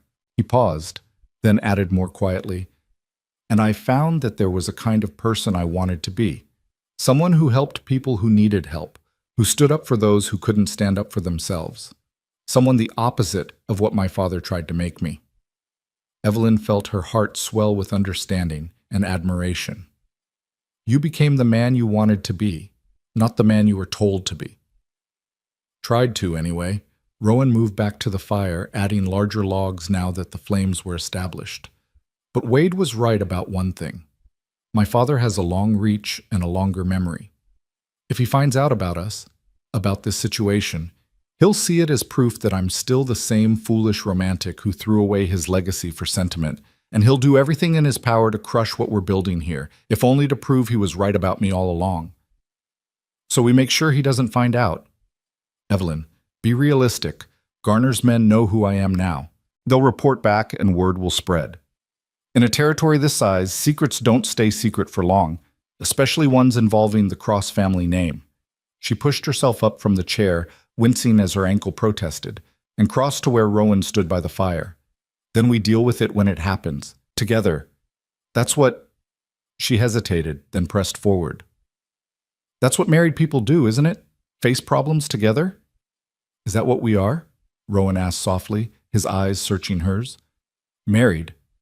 I know we told the marshal that, and Wade, and Tom. But it was all lies, wasn't it? A strategy to keep you safe? Was it? Evelyn reached out, took his hand in hers, felt the calloused strength of his fingers wrapping around her smaller ones. Because it doesn't feel like a lie, not anymore. The fire crackled and popped, filling the silence between them with small sounds. Outside, the first drops of rain began to fall, pattering softly against the roof. A gentler storm than the one that had brought them together, but steady and sure. No, Rowan agreed finally, his voice rough with emotion. It doesn't feel like a lie. He raised their joined hands, pressed his lips to her scarred palm in a gesture that felt like a vow, a promise, a claiming. And when he pulled her into his arms, when she melted against his chest and felt his heart beating strong and steady beneath her cheek, Evelyn knew with absolute certainty that whatever happened next, whether they faced down Silas Garner or Edmund Cross or the entire Wyoming territory, they would face it together, as husband and wife. In truth, if not yet in law. In love, if not yet in words. The storm outside grew stronger, but inside the abandoned cabin, two people who'd saved each other's lives years apart finally found what they'd both been searching for. Home. Not in a place, but in each other. And that was worth fighting for. Worth everything. The rain fell through the night, steady and cleansing, washing away the dust of their desperate flight and leaving the world fresh and new by morning. Evelyn woke to find herself alone in the cabin, wrapped in Rowan's coat with the fire burned down to embers. For a moment, panic seized her. Had he left? Had everything been a dream? But then she heard the sound of an axe biting into wood outside, rhythmic and sure. She pushed herself up, testing her ankle. Still sore, but the swelling had gone down considerably. Through the cabin's single window, she could see Rowan chopping wood with his shirt sleeves rolled up, his movements efficient and practiced. The morning sun caught the planes of his face, highlighting the concentration there, and Evelyn found herself simply watching him, memorizing the way he moved, the set of his shoulders, the sureness of his hands. He must have felt her gaze because he looked up suddenly, their eyes meeting across the distance. The smile that crossed his face was slow and genuine, transforming his usually serious expression into something that made her breath catch. "You're awake," he called, setting down the axe and crossing toward the cabin. "How's the ankle?" "Better." She met him at the door, suddenly shy in the morning light. Everything felt different now, more real, more weighted with possibility and consequence. "You've been busy. Figured we'd need firewood if we're staying more than a day or two, and I found the well. Water's clean and cold. Even spotted some wild onions growing nearby and what looks like the remains of an old vegetable garden. With some work, we could make this place livable." "How long are you thinking we'll stay?" Rowan's expression grew serious as he stepped inside, moving to rebuild the fire. "That depends on a lot of things. How long it takes your ankle to heal properly. How quickly Garner gives up the search. If he gives up at all. And..." He paused, then turned to face her directly. "And whether you want to keep running or whether you're ready to fight." "Fight?" Evelyn lowered herself into the chair, her heart beginning to pound. "Against Silas? Rowan, he has money, influence, connections. What could we possibly—" "We fight with the truth," Rowan interrupted. "We go to the territorial judge in Cheyenne, file legal documents stating that you were coerced into an engagement you never agreed to, that your father had no right to promise you to anyone against your will. We make it official that you're not Garner's property, that you never were. But the contract my father signed isn't worth the paper it's written on if we can prove coercion, and I'm betting we can." He crouched in front of her chair, taking both her hands in his. "Evelyn, running will only work for so long. Eventually, Garner will find us, or we'll run out of places to hide.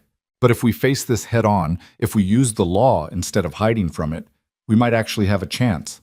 She wanted to believe him, wanted to trust that the legal system would protect her rather than viewing her as property to be returned to its rightful owner. But her experience had taught her that laws were made by men, for men, and women's voices rarely carried weight in courtrooms. What if the judge sides with my father? With Silas? Then we try something else, but at least we'll have made our stand. Rowan's grip on her hands tightened. I meant what I said yesterday. I'm not letting anyone take you back to that man. Whatever it takes, whatever the cost, you're under my protection now, and I don't break my promises. Before Evelyn could respond, the sound of approaching horses froze them both. Rowan was on his feet instantly, moving to the window with his gun drawn. Evelyn felt her heart drop. Had Garner's men returned with reinforcements? Were they about to face a siege? But Rowan's tense shoulders relaxed slightly, though confusion replaced the wariness in his expression. It's just one rider, and unless I'm mistaken, that's Tom from the relay station. They watched through the window as the old man dismounted stiffly, looking around the cabin's clearing with assessing eyes. Rowan holstered his gun and opened the door. Tom, what brings you all the way out here? Tom's weathered face was grave. Trouble. The kind I figured you'd want to know about sooner rather than later. He glanced at Evelyn, then back to Rowan. Can I come in? This isn't a conversation for outdoors. Once inside, with a cup of coffee made from the supplies Tom had brought warming his hands, the old man laid out the situation with brutal efficiency. Garner went to the territorial marshal in Buffalo, filed official complaints against both of you, theft of property, fraud, and conspiracy to defraud. Got himself a warrant issued for Miss Hart's arrest, and one for you as an accomplice. Evelyn's blood ran cold. A warrant? But we haven't done anything wrong. Doesn't matter if it's true. Only matters if he can make it look true. And Garner's got money enough to make most anything look however he wants. Tom took a long sip of his coffee. Word is he's hiring more men, not just ranch hands this time, but professional trackers and bounty hunters, offering a substantial reward for your return, Miss Hart, and another for Mr. Cross's capture. How substantial? Rowan asked quietly. $500 for her, $200 for you, dead or alive, though I expect he'd prefer alive so he can make examples out of you both. The cabin fell silent except for the crackle of the fire. $700 was more money than most people in the territory would see in 5 years of hard work. That kind of reward would bring every desperate man within 100 miles down on their heads. There's more, Tom continued, his expression growing even graver. Your father got word somehow. Edmund Cross. He arrived in Buffalo yesterday, asking questions about you. Seems Wade Miller's report reached him quicker than we thought. Rowan's jaw clenched, the only sign of the tension Evelyn could feel radiating from him. What did he want? To talk to you, he claimed. Said something about family business that needed settling. But Tom Jr., you remember my nephew who works at the Buffalo Hotel? He said your father met with Garner for over an hour yesterday evening. Whatever they discussed, it wasn't friendly. Your father left looking like a thundercloud, and Garner looked smug as a cat in cream. They're working together, Evelyn whispered, horror dawning. Your father and Silas, they've made some kind of arrangement. Not necessarily working together, Tom corrected, but not working against each other either, which amounts to the same thing in practical terms. Two powerful men who both want something from you. That's a dangerous combination. Rowan moved to the window, staring out at the peaceful morning landscape, as if he could see his father's approach in the distance. Did my father say where he was staying? How long he planned to be in Buffalo? At the Grand Hotel, indefinitely. Left word that if you wanted to talk, he'd make himself available. But Tom Jr. said to tell you to be careful. Your father brought his lawyer with him, and that man doesn't travel for social calls. The implications hung heavy in the air. Edmund Cross didn't just want to talk. He wanted to do business, which likely meant negotiations, contracts, legal maneuvering. All the tools he'd used to build his empire, now potentially turned toward destroying his son's chance at happiness. I need to go see him, Rowan said finally, turning from the window. Face this head on before he and Garner cook up something worse between them. No. Evelyn was on her feet despite her uncle's protest, moving to his side. That's exactly what they want, to separate us, deal with us individually. Together we're strong. Alone, we're vulnerable. She's right, Tom agreed. You walk into Buffalo alone, There's nothing stopping them from arresting you on that warrant, throwing you in jail, and taking Miss Hart by force while you're locked up and helpless. So what do you suggest? Rowan's frustration was evident. We can't just hide here forever, and we can't fight both Garner and my father without some kind of plan. Tom was quiet for a moment, then, there might be another option. Judge Morrison, the territorial judge I mentioned, he's a fair man, known for not being swayed by money or influence. He's also a friend of my late wife's family, owes me a favor or two. If I could get word to him, explain your situation privately, he might be willing to hear your case before Garner's warrants can be served. Would he do that? Evelyn asked, hardly daring to hope. Override the warrants? He can't override them, but he can expedite a hearing, get you in front of a proper court where you can tell your story before bounty hunters drag you back in chains. It's not perfect, but it's better than nothing. Rowan looked at Evelyn, a question in his storm-gray eyes. This was her decision as much as his, her freedom, her future, her risk to take or refuse. She thought about running, about spending the rest of her life looking over her shoulder, never settling, never building anything permanent. She thought about the cabin, about the peace she'd felt working alongside Rowan to make it livable. She thought about the way he'd looked at her last night, like she was something precious worth protecting. Let's do it, she said firmly. Let's fight. Tom nodded approval and rose to leave. I'll ride to Cheyenne today, talk to Morrison. With luck, I can get you a hearing within the week. In the meantime, you two stay hidden. Don't go into any towns, don't talk to any strangers. The fewer people who know where you are, the better. After Tom left, promising to return with news as soon as he had any, Rowan and Evelyn stood together in the cabin's doorway, watching him ride away across the mesa. Are you scared? Rowan asked quietly.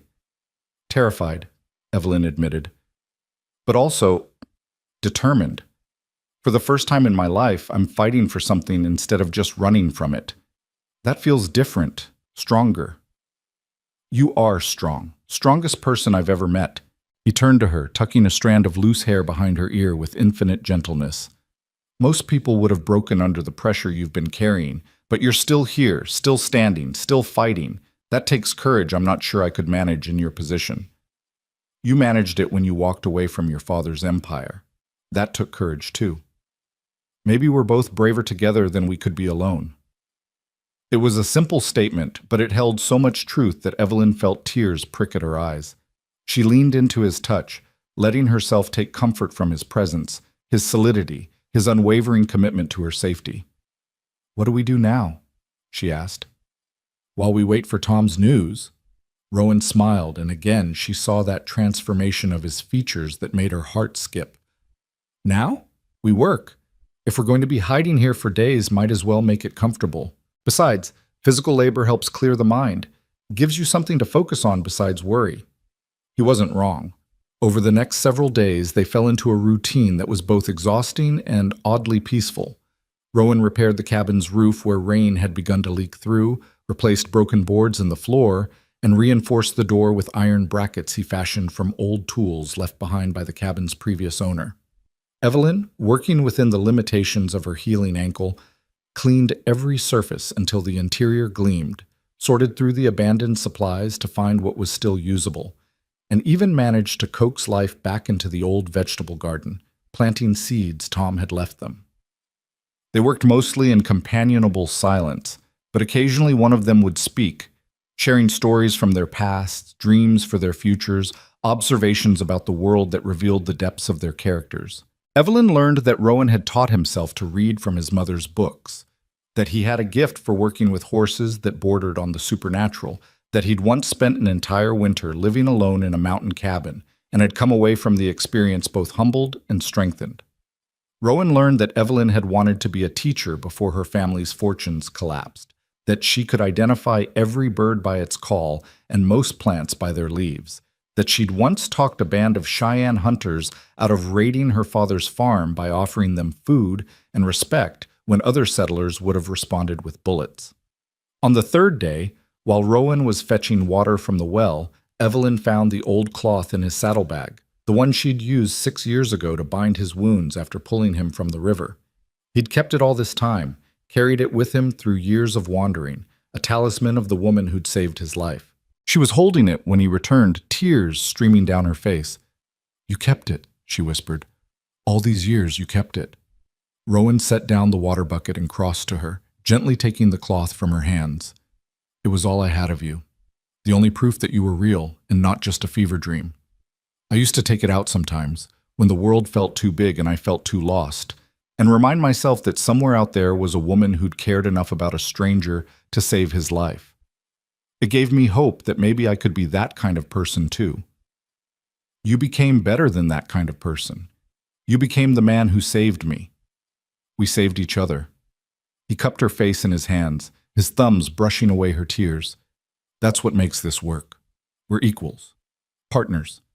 Not one person rescuing the other, but both of us choosing to stand together." That night, as they sat by the fire sharing the simple meal they'd prepared, Evelyn found herself watching Rowan's hands as he ate. The same hands that had pulled her from the storm, wrapped her injured ankle, wielded an axe and hammer to make their shelter stronger. Capable hands. Kind hands. Hands she wanted to hold for the rest of her life. "Tell me about your mother," she said impulsively. "You said she died when you were born, but you must have learned something about her. From your father, or from people who knew her." Rowan was quiet for so long that Evelyn thought he might not answer. Then, "Her name was Catherine. She came from Boston, wealthy family, cultured and educated, everything my father's rough frontier existence wasn't. Her family was horrified when she announced she was marrying a rancher and moving west, but she did it anyway. People said she was the only person who could soften my father, who could make him laugh, who reminded him that there was more to life than accumulation and conquest." "She sounds remarkable." She was, by all accounts. My father kept one photograph of her, the only sentimental thing in his entire house. I used to sneak looks at it when I was a boy, trying to see myself in her features. She had kind eyes. That's what I remember most from that photograph, eyes that looked like they'd never met a person they couldn't find good in. "You have her eyes," Evelyn said softly. "Not the color, maybe, but the quality. The way you look at people like you're trying to see the best in them, even when they don't deserve it." "Is that how I look at you?" "Sometimes. Other times you look at me like—" She trailed off, suddenly shy. "Like what?" "Like I'm the answer to a question you've been asking your whole life." Rowan set down his plate and moved closer, settling beside her on the floor near the fire. "Maybe you are. Maybe that's exactly what you are." He kissed her then, softly at first, a question rather than a demand. Evelyn answered by threading her fingers through his hair, pulling him closer, deepening the kiss until they were both breathless and the world outside the cabin ceased to exist. When they finally pulled apart, Rowan rested his forehead against hers, his breathing unsteady. "Evelyn, I know we barely know each other. I know this whole situation is complicated and dangerous and maybe crazy. But I need you to know what I feel for you. It's not just about protection or obligation or even gratitude. It's love," Evelyn finished for him, her voice barely a whisper. "It's love. I know because I feel it too. Impossible and improbable and completely illogical, but real, so real. You love me? I think I've loved you since you appeared out of that storm. Or maybe since 6 years ago when you were just a stranger drowning in a river. I don't know when it started, but I know it's true." She pulled back enough to meet his eyes, needing him to see the truth in hers. "I love you, Rowan Cross, and that terrifies me more than anything Silas Garner could do." "Why does it terrify you?" "Because now I have so much more to lose." He understood. She could see it in the way his expression shifted from joy to something more complex, more weighted with the same fear she felt. But underneath the fear was determination, that iron core of resolve she'd come to recognize as the foundation of who he was. "Then we make sure you don't lose it," he said firmly. "We fight smarter, we stay ahead of our enemies, and we protect what we've found together, whatever it takes." On the 5th day, they woke to find fresh horse tracks in the mud near the well. Someone had been watching the cabin during the night.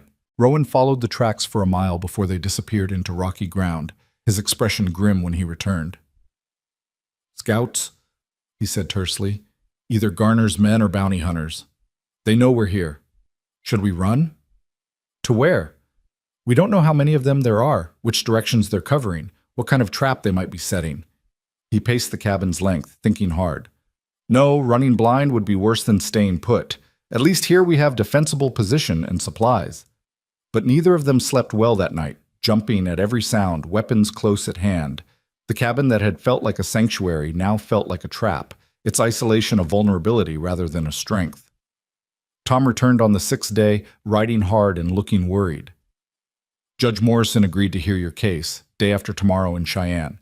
But there's conditions. You have to turn yourselves into the marshal's custody, let him transport you to the hearing. Morrison won't be seen as harboring fugitives, even if the charges are bogus. That's insane, Evelyn protested. The moment we turn ourselves in, Garner will... Morrison thought of that. He's issuing a protective order. Anyone who interferes with your transport or tries to take you before the hearing will face federal charges. It's not perfect, but it's the best protection he can offer under the circumstances. Rowan looked at Evelyn, the question clear in his eyes. This was it, the moment they had to decide whether to trust the system or keep running. We go, Evelyn said, surprised by the steadiness of her own voice. We go to Cheyenne, we tell our story, and we let the judge decide. It's time to stop hiding. They spent that night preparing for the journey, gathering what few possessions they had, memorizing the details of their story to make sure their accounts matched. As the fire burned low and the hour grew late, Rowan pulled something from his pocket, a thin silver ring worn smooth with age. This was my mother's, he said quietly, holding it out to Evelyn. The only thing of hers I took when I left my father's house. I know we've been saying we're married, but it's all been pretend, legal fiction, and I know this isn't the time or place for grand romantic gestures, but he swallowed hard, his eyes meeting hers with raw vulnerability. But I want it to be real. Not just because it protects you legally, but because I want you to be mine, and I want to be yours. Truly. In every way that matters. Evelyn's hands trembled as she took the ring, feeling the weight of what he was offering. Not just a symbol, but a commitment, a future, a promise that no matter what happened tomorrow or the next day, they belonged to each other. Yes, she whispered. Yes, I'll marry you. Truly. In every way that matters. He slipped the ring onto her finger. It fit perfectly, as if it had been made for her hand, and then pulled her into his arms, holding her like she was the most precious thing in the world. And maybe she was. Maybe that was the real truth neither of them had fully acknowledged until now. They made love that night with a desperate tenderness, knowing it might be the last peaceful moment they'd have for a long time. Every touch was a vow, every kiss a promise, every whispered word a prayer that somehow, against all odds, they'd find their way through the storm ahead. When morning came, they rode out together to meet the marshal at a designated point 10 miles south. Evelyn wore the silver ring openly now, no longer pretending, no longer hiding. Whatever happened next, she was Rowan Cross's wife. In heart, if not yet in law. In truth, if not yet on paper. The marshal was younger than Evelyn expected, with hard eyes but a fair expression. Miss Hart, Mr. Cross, or should I say Mrs. Cross? The warrant says Miss Hart, but Tom claims you two are married. We are, Rowan said firmly, his arm around Evelyn's waist. Married 6 months ago in Montana territory. The fact that Silas Garner refuses to accept it doesn't make it less true. That's for the judge to decide. The marshal gestured to 2 other riders with him. You'll ride between my deputies. No tricks, no attempts to escape, and we'll get you to Cheyenne in one piece. I've got Judge Morrison's protective order here, and I take it seriously. But if you give me trouble, that order won't save you. Understood? They understood. And so they rode toward Cheyenne, toward judgment, toward whatever future awaited them in that courtroom. The journey took the better part of 2 days, and every mile was tense with possibility. Would Garner's men attack? Would bounty hunters try to claim the reward? Would they even make it to the hearing alive? But the miles passed without incident, the protective order apparently enough to hold potential attackers at bay. As they crested the final hill and saw Cheyenne spread out below them, its buildings glowing in the late afternoon sun, Evelyn felt Rowan's hand find hers, their fingers linking despite the marshal's watchful eyes. Whatever happens in there, he murmured, I meant every word I said. You're my wife, Evelyn Cross. and I'll fight heaven and hell before I let anyone take you from me." "I know," she whispered back. "I believe you." The town of Cheyenne bustled with activity as they rode down the main street, drawing curious stares from townspeople who recognized the marshal and his prisoners. Word had spread, the runaway bride and the rich rancher's son, riding to judgment together. People lined the streets to watch them pass, some with sympathy in their eyes, others with judgment, most just curious about the scandal that had been the talk of the territory for days. The courthouse was an imposing brick building at the town's center, its steps crowded with spectators and reporters hoping to witness the hearing. The marshal led them around to a side entrance, avoiding the crowd, and deposited them in a small holding room to wait. "Judge Morrison will see you in an hour," he said. "Your lawyer should be here any minute." "Lawyer?" Evelyn looked at Rowan in confusion. "We don't have a lawyer." "Tom arranged one," the marshal explained. "Said you'd need representation, and he called in another favor. Fellow named Harrison, sharp as they come, doesn't like bullies or men who treat women like property. You could do worse." When the lawyer arrived, he was nothing like what Evelyn had imagined. Young, barely 30, with wire-rimmed spectacles and ink stains on his fingers, but his eyes were intelligent and his handshake firm. "Matthew Harrison," he introduced himself. "Tom gave me the basics of your case, but I need to hear it directly from you. Every detail, no matter how small. We have 45 minutes to build a defense that can stand against whatever Garner and his lawyers throw at us." They talked rapidly, Harrison taking notes in swift shorthand, occasionally interrupting with sharp questions that helped clarify important points. By the time the marshal returned to escort them to the courtroom, the lawyer looked grimly satisfied. "It's a strong case," he said. "Coercion, lack of consent, evidence of Garner's violent history with his previous wives. But the judge will want proof, and much of what we have is circumstantial. The key will be your testimony, Mrs. Cross. If you can make Morrison believe you, if you can make him see the truth of what you've been running from, we have a chance." "Mrs. Cross?" The marshal's eyebrows rose. "So the marriage is real?" "As real as any that matters," Harrison replied smoothly, "which makes the charges of theft and fraud rather difficult to sustain, doesn't it? Can't steal what's already your own wife." The courtroom was packed when they entered, every seat filled with spectators eager to witness the drama. Evelyn's eyes immediately found Silas Garner sitting in the front row, his expression cold and confident. Beside him sat an expensive-looking lawyer, and to Evelyn's shock, her own father, looking older and more broken than she remembered, unable or unwilling to meet her eyes. But it was the man sitting across the aisle that made Rowan go rigid beside her. Edmund Cross was everything his son had described, and more. Tall, silver-haired, with a face carved from stone and eyes like winter ice. He watched them enter with no visible emotion, but Evelyn could feel the weight of his judgment like a physical force. "All rise for the Honorable Judge Morrison." The judge was an older man, perhaps 60, with a kind face weathered by years of hearing humanity's worst brought before his bench. But his eyes were sharp and missed nothing as he surveyed the crowded courtroom. "This hearing concerns the matter of Evelyn Hart and her alleged engagement to Mr. Silas Garner," he began, his voice carrying clearly through the silent room. "We're also addressing charges of theft and fraud filed by Mr. Garner against both Miss Hart and Mr. Rowan Cross. This is not a trial, it's a hearing to determine whether these charges have merit and whether Miss Hart should be compelled to honor an agreement made on her behalf." He paused, his gaze moving between Evelyn and Rowan. "I've reviewed the preliminary documents, and I have questions. Many questions. We'll start with Mr. Garner. Sir, please present your case." Garner's lawyer stood, smooth and practiced, and laid out a version of events that bore only passing resemblance to the truth. In his telling, Evelyn was a spoiled young woman who'd agreed to marry his client, then changed her mind at the last moment and fled with a stolen horse. Rowan was portrayed as a drifter who'd seduced her away from her obligations, probably intending to ransom her back or claim the reward money for himself. "The contract between Mr. Garner and Miss Hart's father is legal and binding," the lawyer concluded. She had every opportunity to object before the agreement was signed. Her flight represents breach of contract and theft of valuable property. We ask that she be returned to Mr. Garner's custody immediately and that Mr. Cross face charges for his interference. Judge Morrison listened without expression, then turned to Harrison. Counselor, your response?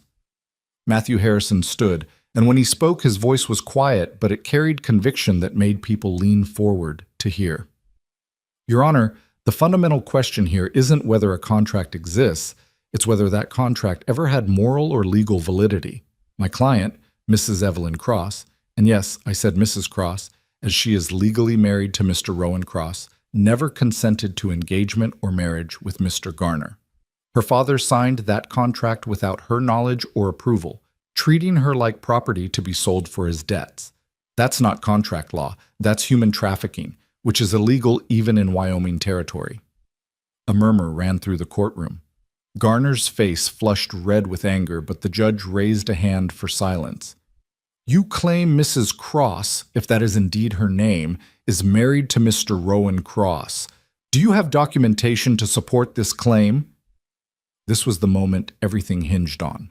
Harrison looked at Rowan, who stood slowly.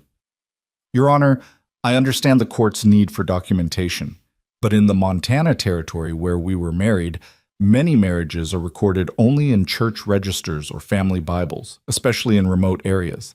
The fact that we don't have official papers doesn't make our marriage less real or less legally binding.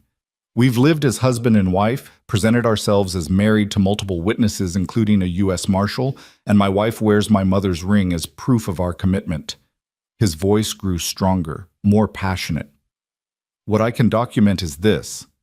I'm the one who saved Evelyn from a storm when she was fleeing for her life. I'm the one who's protected her, provided for her, and stood beside her when she had no one else. That's what marriage means. Not a piece of paper, but a commitment to stand together no matter what. That's what we have. Pretty words, Garner's lawyer sneered. But without documentation, Mr. Hart, Judge Morrison interrupted, turning to Evelyn's father, who'd been sitting silent and miserable throughout the proceedings. You're the one who signed this contract with Mr. Garner. Did your daughter consent to this arrangement? Robert Hart finally raised his head, and Evelyn saw that his eyes were red-rimmed, whether from drink or tears she couldn't tell. For a long moment he was silent. Then, in a voice barely above a whisper, No, she didn't consent. I didn't ask her, I owed so much money, and Garner offered a way out. I told myself she'd come to accept it, that she'd understand I did it for her own good. But the truth is, I did it for me, to save myself from my own mistakes. He looked at Evelyn then, and she saw genuine anguish in his face. I'm sorry, Evie. God help me. I'm so sorry. The courtroom erupted. Garner was on his feet shouting at Hart, calling him a traitor and a liar. His lawyer was trying to salvage the case, arguing that Hart's testimony was coerced. But Judge Morrison's gavel came down like thunder, silencing them all. Mr. Garner, control yourself or I'll have you removed from my courtroom. The judge's eyes were hard as flint now. Mr. Hart, you've just admitted to entering a contract on behalf of someone who did not consent. That alone is grounds for voiding the agreement. He turned to Evelyn. Mrs. Cross, or Miss Hart, whichever you prefer, please approach the bench. Evelyn stood on shaking legs, Rowan's hand steadying her as she walked forward. Up close, Judge Morrison's face was even kinder than it had appeared from a distance, etched with years of wisdom and compassion. Young lady, I need you to tell me the truth. Are you married to Mr. Cross? And before you answer, know that lying to this court is a serious offense, but also know that I'm more interested in justice than in legal technicalities. Evelyn took a deep breath, feeling the weight of the moment, the weight of the silver ring on her finger, the weight of Rowan's steady gaze on her back. Your Honor, I love Rowan Cross. He saved my life when I was running from a fate worse than death. He's protected me, respected me, treated me like I matter as a person rather than as property. We said vows to each other under the stars, promised ourselves to each other in every way that counts. If that's not marriage, then I don't know what is. The paperwork can come later. The commitment is already there. Judge Morrison studied her face for a long moment, then nodded slowly. That's what I thought.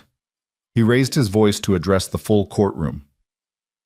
I'm ruling that the contract between Robert Hart and Silas Garner is null and void based on lack of consent from the individual it concerned. Miss Hart, Mrs. Cross, is free to marry whom she chooses, And if she chooses Mr. Rowan Cross, that's her right. The charges of theft and fraud are dismissed as without merit. His gavel came down with finality. This hearing is concluded. For a moment there was stunned silence. Then the courtroom exploded into chaos, some people cheering, others arguing, reporters rushing for the exits to file their stories. Evelyn felt Rowan's arms around her, lifting her off her feet in a spinning embrace while tears streamed down both their faces. "It's over," she gasped. "It's really over." "Not quite," said a cold voice. They turned to find Edmund Cross standing behind them, his expression unreadable. Up close, the resemblance between father and son was striking, same strong features, same gray eyes. But where Rowan's eyes held warmth and compassion, his father's held only calculated assessment. "Mr. Cross," Judge Morrison said warningly, "if you're planning to cause trouble—" "No trouble, Your Honor, just a father wanting a word with his son, in private, if possible." Rowan's arm tightened around Evelyn's waist. "Anything you have to say to me, you can say in front of my wife." Something flickered across Edmund's face. Surprise, perhaps, or grudging respect. "Very well. Then I'll say this in front of witnesses. You won that ruling today, Rowan. Won your freedom, won your woman, won your little crusade against men like me who make hard choices for practical reasons. Congratulations." "But?" Rowan prompted, because they both knew there was a but coming. "But you're still my son, still heir to everything I've built, whether you want it or not. And sooner or later, you're going to have to decide who you really are. The idealist playing at poverty, or a cross with responsibilities that go beyond personal happiness." "I already know who I am," Rowan replied steadily. "I'm Evelyn's husband. That's all the identity I need." Edmund's lips thinned. "We'll see how long that lasts when reality sets in. When you're both living hand to mouth, when the money runs out and the romance fades. When she realizes she traded one form of captivity for another, poverty instead of wealth, but captivity nonetheless." "Father," Rowan said, and his voice was sad rather than angry, "I hope someday you understand that love isn't captivity. It's freedom, the only real freedom I've ever known." He turned away then, guiding Evelyn toward the exit, leaving his father standing alone in the emptying courtroom. They emerged into the late afternoon sunlight to find Tom waiting with their horses, a broad smile on his weathered face. "Congratulations," he said simply. "Both of you." "Thank you," Evelyn managed, still feeling dazed by the speed of events. "For everything. We couldn't have done this without you." "You did it yourselves. I just opened a few doors." Tom handed Rowan a small leather purse. "Take this. It's not much, but it'll get you wherever you're headed next. And if you ever need anything, you know where to find me." As they rode out of Cheyenne, leaving behind the courthouse and the crowds and the life Evelyn had almost been forced into, she found herself crying again, but this time from joy rather than fear, from relief rather than despair. The sun was setting, painting the sky in shades of gold and crimson, and ahead of them lay the open frontier, full of possibility and promise. "Where do we go now?" she asked Rowan as they paused on a hill overlooking the town. He looked at her, and in his eyes she saw not uncertainty, but absolute certainty. "Home. Back to that cabin by the river. We'll fix it up properly, make it ours. Build a life there, together. It won't be easy, and it won't be wealthy, but it'll be honest, real, worth living." Evelyn reached for his hand, twining her fingers through his, feeling the solid reality of his presence, the rightness of their joined future. "Then that's where we'll go. Home." And as they rode north toward the setting sun, toward the cabin that waited to be transformed from shelter into home, neither of them looked back. The past was behind them, all its pain and fear and impossible choices. Ahead lay only the future they'd chosen for themselves, together, as husband and wife in every way that truly mattered. Free at last. They rode through this gathering dusk, the horses' hooves creating a steady rhythm that matched the beating of their hearts. The landscape transformed as the sun sank lower, shadows stretching long across the prairie, turning the golden grass dark and mysterious. Neither of them spoke much during those first miles. There was too much to process, too many emotions swirling through them both to capture in words. But as full darkness fell and they made camp beside a creek that sang over smooth stones, Evelyn finally broke the silence. "Do you think he meant it?" she asked as Rowan built a small fire. "Your father, when he said you're still his heir? That you can't escape your responsibilities?" Rowan was quiet for a moment, feeding twigs to the growing flames. "My father always means what he says. But what he doesn't understand is that I'm not trying to escape responsibility. I'm just choosing different responsibilities. Ones I actually care about." He looked up at her, firelight dancing in his storm-gray eyes. "You, us, building something with my own hands rather than inheriting something built by his. That's not running away. That's running toward." "But he's right that we'll struggle," Evelyn said softly. "We have almost nothing, Rowan. No land of our own, no real money. Just a borrowed cabin and whatever work we can find. Are you really prepared for that? You, who grew up with everything?"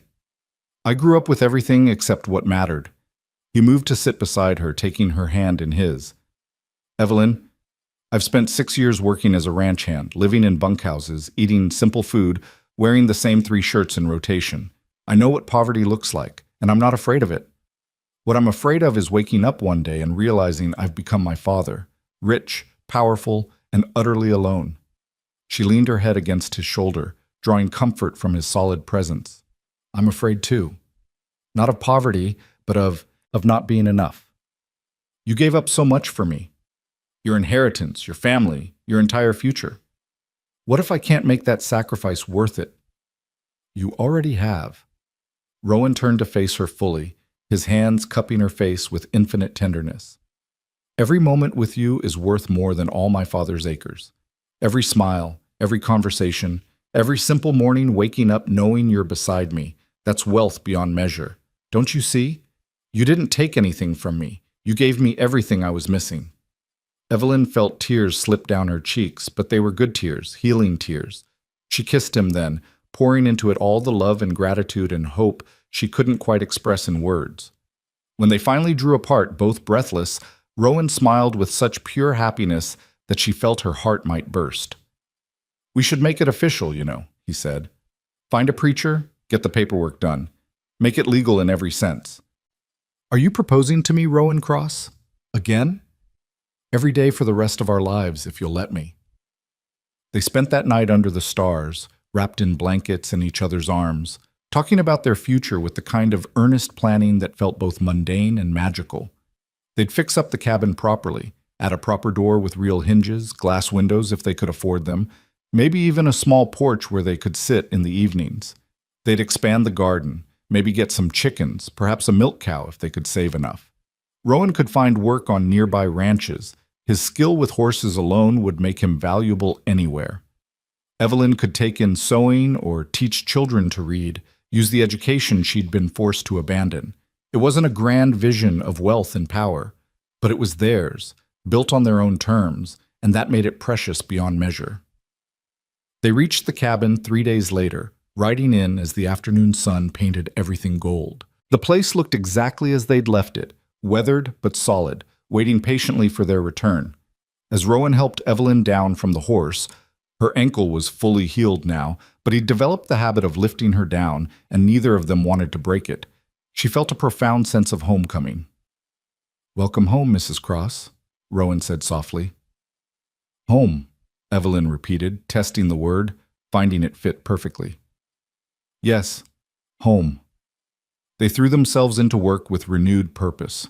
Rowan rode to the nearest settlement, a small trading post 15 miles south, and returned with supplies, proper lumber, glass panes for windows, seeds for the garden, and news that the trading post owner needed someone to break a string of wild horses he'd acquired. The pay would be modest but fair, and it would give them a financial foundation to build on. "I'll be gone 3, maybe 4 weeks, Rowan explained that evening as they ate dinner at their newly repaired table. "He wants 12 horses trained to saddle, and I can't rush that kind of work." Evelyn's heart clenched at the thought of being alone for so long, but she understood necessity. "I'll be fine here. I've got the garden to tend, and I've been thinking about riding to that settlement myself, seeing if any families need a teacher for their children." "You'd have to be careful. Garner might have given up legal pursuit, but that doesn't mean he's given up entirely." "I know. But we can't live in fear forever, Rowan. And besides, she smiled, touching the ring on her finger. I'm protected now. I'm a married woman. That changes everything in how people see me. He reached across the table to take her hand. It changes everything in how I see myself, too. I'm a husband now. That's a responsibility I don't take lightly. Neither do I. Being a wife. They were quiet for a moment, both contemplating the enormity of what they'd become to each other in such a short time. Then Rowan spoke again, his voice careful. Evelyn, there's something I need to tell you. Something I should have mentioned before, but the timing never seemed right. She felt a flutter of apprehension. What is it? When I was at the trading post, I asked about Silas Garner. Wanted to know if he was still in the area, still a threat. Rowan's expression was troubled. The owner told me that Garner left Wyoming Territory, took whatever money he had and headed east, saying the territory had nothing left for him. Relief flooded through Evelyn so powerfully she felt lightheaded. He's gone? Really gone? Seems so. Apparently the scandal of the hearing destroyed his reputation. People started asking questions about his previous wives, about the mysterious circumstances of their deaths. Nothing was ever proven, but once people start wondering, start talking, Rowan shrugged. He couldn't stay here and maintain any social standing, so he left. Then we're safe. Really, truly safe. From Garner, yes. But Rowan hesitated, then continued. The trading post owner also told me my father's been asking questions. Not threatening, not offering money for information, just asking about where we are, how we're living, whether we need anything. Evelyn's joy dimmed slightly. What does he want? I don't know, and I'm not sure I want to find out. Rowan stood, moving to the window to stare out at the darkening landscape. My father doesn't do anything without a purpose. If he's suddenly interested in our welfare, it's because he wants something or he's planning something. I just can't figure out what. Maybe he's just worried about you. He is your father, after all. Edmund Cross doesn't worry, he calculates. Every move he makes is strategic, designed to achieve a specific goal. The bitterness in Rowan's voice was clear. I've seen him destroy business rivals, crush competitors, manipulate entire markets to get what he wants. Love and worry don't enter into his decision-making process. Evelyn rose and went to stand beside him, slipping her hand into his. Then we'll be careful. We'll watch for his moves and protect what we've built. But Rowan, we can't spend our whole lives waiting for your father to attack. At some point, we have to just live. He turned to her, some of the tension leaving his shoulders. When did you get so wise? I'm not wise. I'm just tired of being afraid. We won, remember? We stood up in that courtroom, and we won our freedom.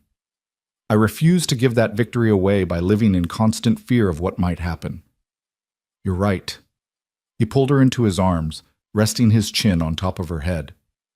You're absolutely right. We live our lives, we build our future, and we deal with threats as they come. Together. Together, she agreed. Rowan left at dawn the next morning to begin his work with the wild horses. Evelyn stood in the cabin doorway, watching him ride away until he disappeared over the horizon, feeling both proud and bereft. This was what marriage meant, she realized. Not just the joy of being together, but the strength to support each other's work, even when it meant temporary separation. She threw herself into her own projects with determined energy. The garden needed constant attention as summer advanced, and she spent long hours weeding, watering, coaxing life from the stubborn soil. She rode to the settlement twice, introducing herself to families there, offering her services as a teacher.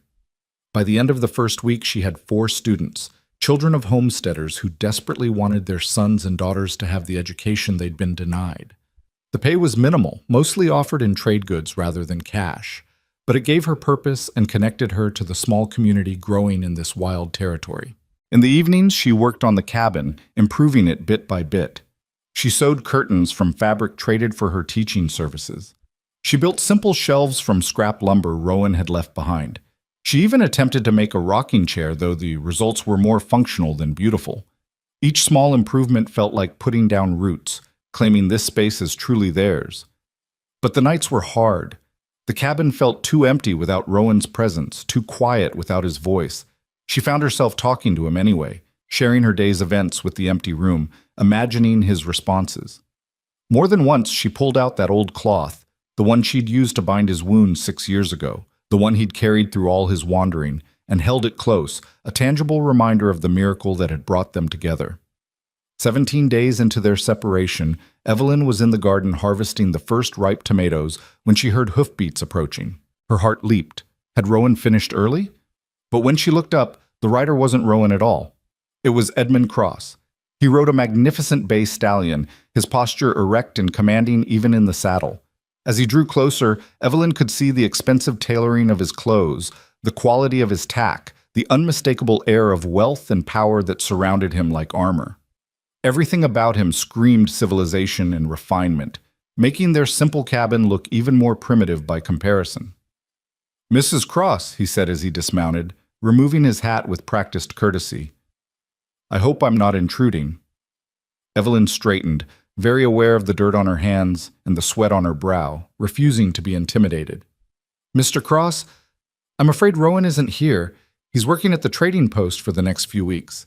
"Yes, I know. I timed my visit for when he'd be away." Edmund's gray eyes, so like his son's but so much colder, studied her with unsettling intensity. "I wanted to speak with you. Alone." Every instinct screamed at her to refuse, to send him away, to wait for Rowan before engaging in whatever game Edmund was playing. But something else, pride maybe, or the need to prove she could handle herself, made her lift her chin and gesture toward the cabin. "Would you like some coffee? It's not fancy, but it's hot."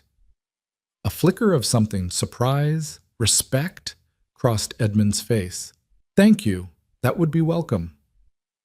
Inside the cabin, Evelyn was hyper-aware of how humble everything must look to a man of Edmund's wealth. The rough furniture, the simple curtains, the obvious signs of poverty and hard work. But she refused to apologize for any of it as she poured coffee into their two mismatched cups and sat across from him at the table Rowan had built. "You have questions about why I'm here," Edmund said after taking a sip of the coffee. "That's natural. I'll be direct. I want to understand what my son sees in you. What made him throw away everything I built, everything I planned for him to live like this?"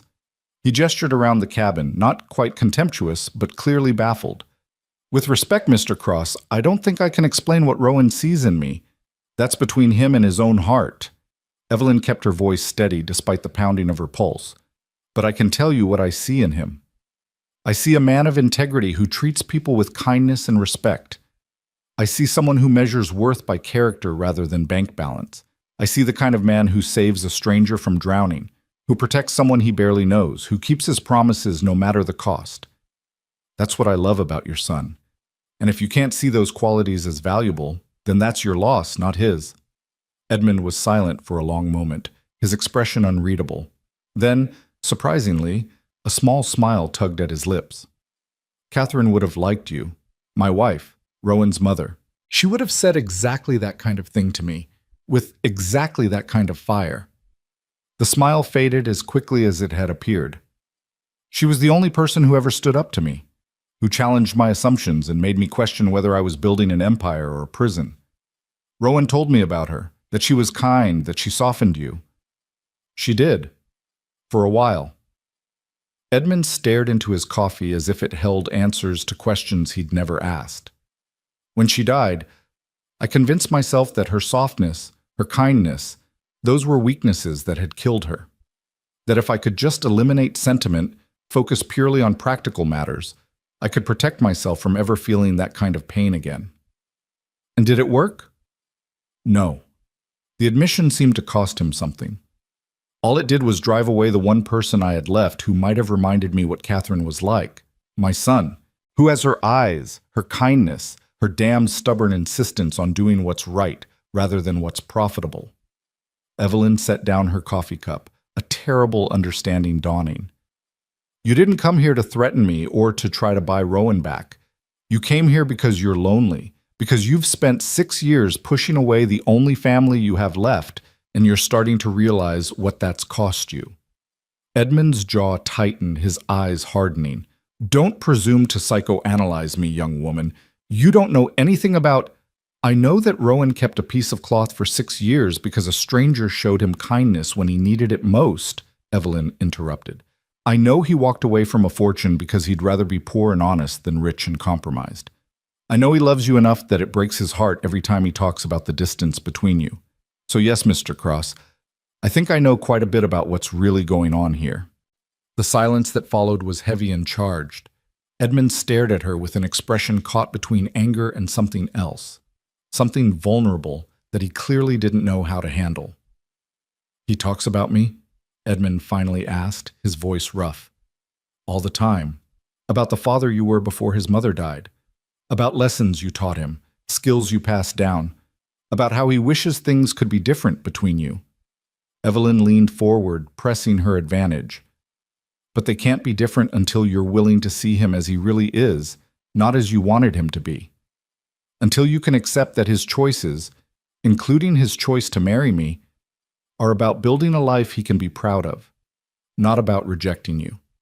Even if those choices lead to poverty, to struggle. We're not afraid of struggle. We're afraid of becoming people we don't recognize, people who measure everything by its price tag rather than its worth. She held Edmund's gaze steadily. Rowan could have had everything you offered him, money, power, land, status, but he chose me instead. He chose love over wealth. And if you can't understand why that's the braver choice, the nobler choice, then you really have lost everything that mattered about the man you used to be, the man Catherine fell in love with. Edmund stood abruptly, his chair scraping against the wooden floor. For a moment, Evelyn thought she'd gone too far, that he'd leave in anger and ensure that Rowan never had a chance to reconcile with his father. But instead, Edmund moved to the window, staring out at the land beyond with his hands clasped behind his back. I started with nothing, he said quietly. 100 head of cattle in a dream. I worked 20-hour days, slept on the ground, went hungry so my herd could eat. And I told myself that once I'd built something substantial, once I had wealth and security, I'd never be vulnerable like that again. Never at the mercy of weather or market prices or other people's whims. He turned back to face her. Catherine understood that drive, but she also understood it was consuming me. She tried to pull me back, remind me there was more to life than accumulation. And I resented her for it, saw her gentleness as weakness, her kindness as naivety. I was so focused on building an empire that I forgot why I was building it in the first place. It's not too late, Evelyn said softly. To remember, to change. Isn't it? I've spent 6 years estranged from my only son, 6 years being the kind of man he had to escape from to become himself. How do I come back from that? The same way you started with nothing and built everything, one step at a time, one honest conversation, one admission that you were wrong, one apology. She stood and moved to stand beside him at the window. Rowan wants to reconcile with you, Mr. Cross. He's just waiting for some sign that you see him as more than a disappointment, that you can love the man he is rather than mourning the man you wanted him to be. Edmund was silent for a long time, his face a complicated landscape of emotions he clearly wasn't used to expressing. Then, you're stronger than you look, tougher than I expected, maybe tough enough to build a life out here with nothing but determination and stubbornness. We have more than that. We have each other. And we have skills. Rowan's way with horses, my teaching, our willingness to work hard for what we want. Evelyn paused, then added carefully, but I won't lie and say it's easy. There are nights when I'm exhausted and scared and wondering if we made the right choice. If love is really enough when you're staring at an empty cupboard and a leaking roof and a future that feels impossibly hard. And on those nights, what keeps you going? Rowan. The way he looks at me like I'm worth more than all the gold in California. The way he listens when I talk, really listens, like my words matter. The way he works himself to exhaustion and still finds energy to make me laugh. She smiled, feeling tears prick at her eyes.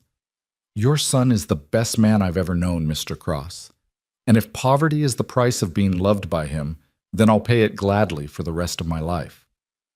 Edmund turned away from the window, and when he met her eyes again, something in his expression had shifted.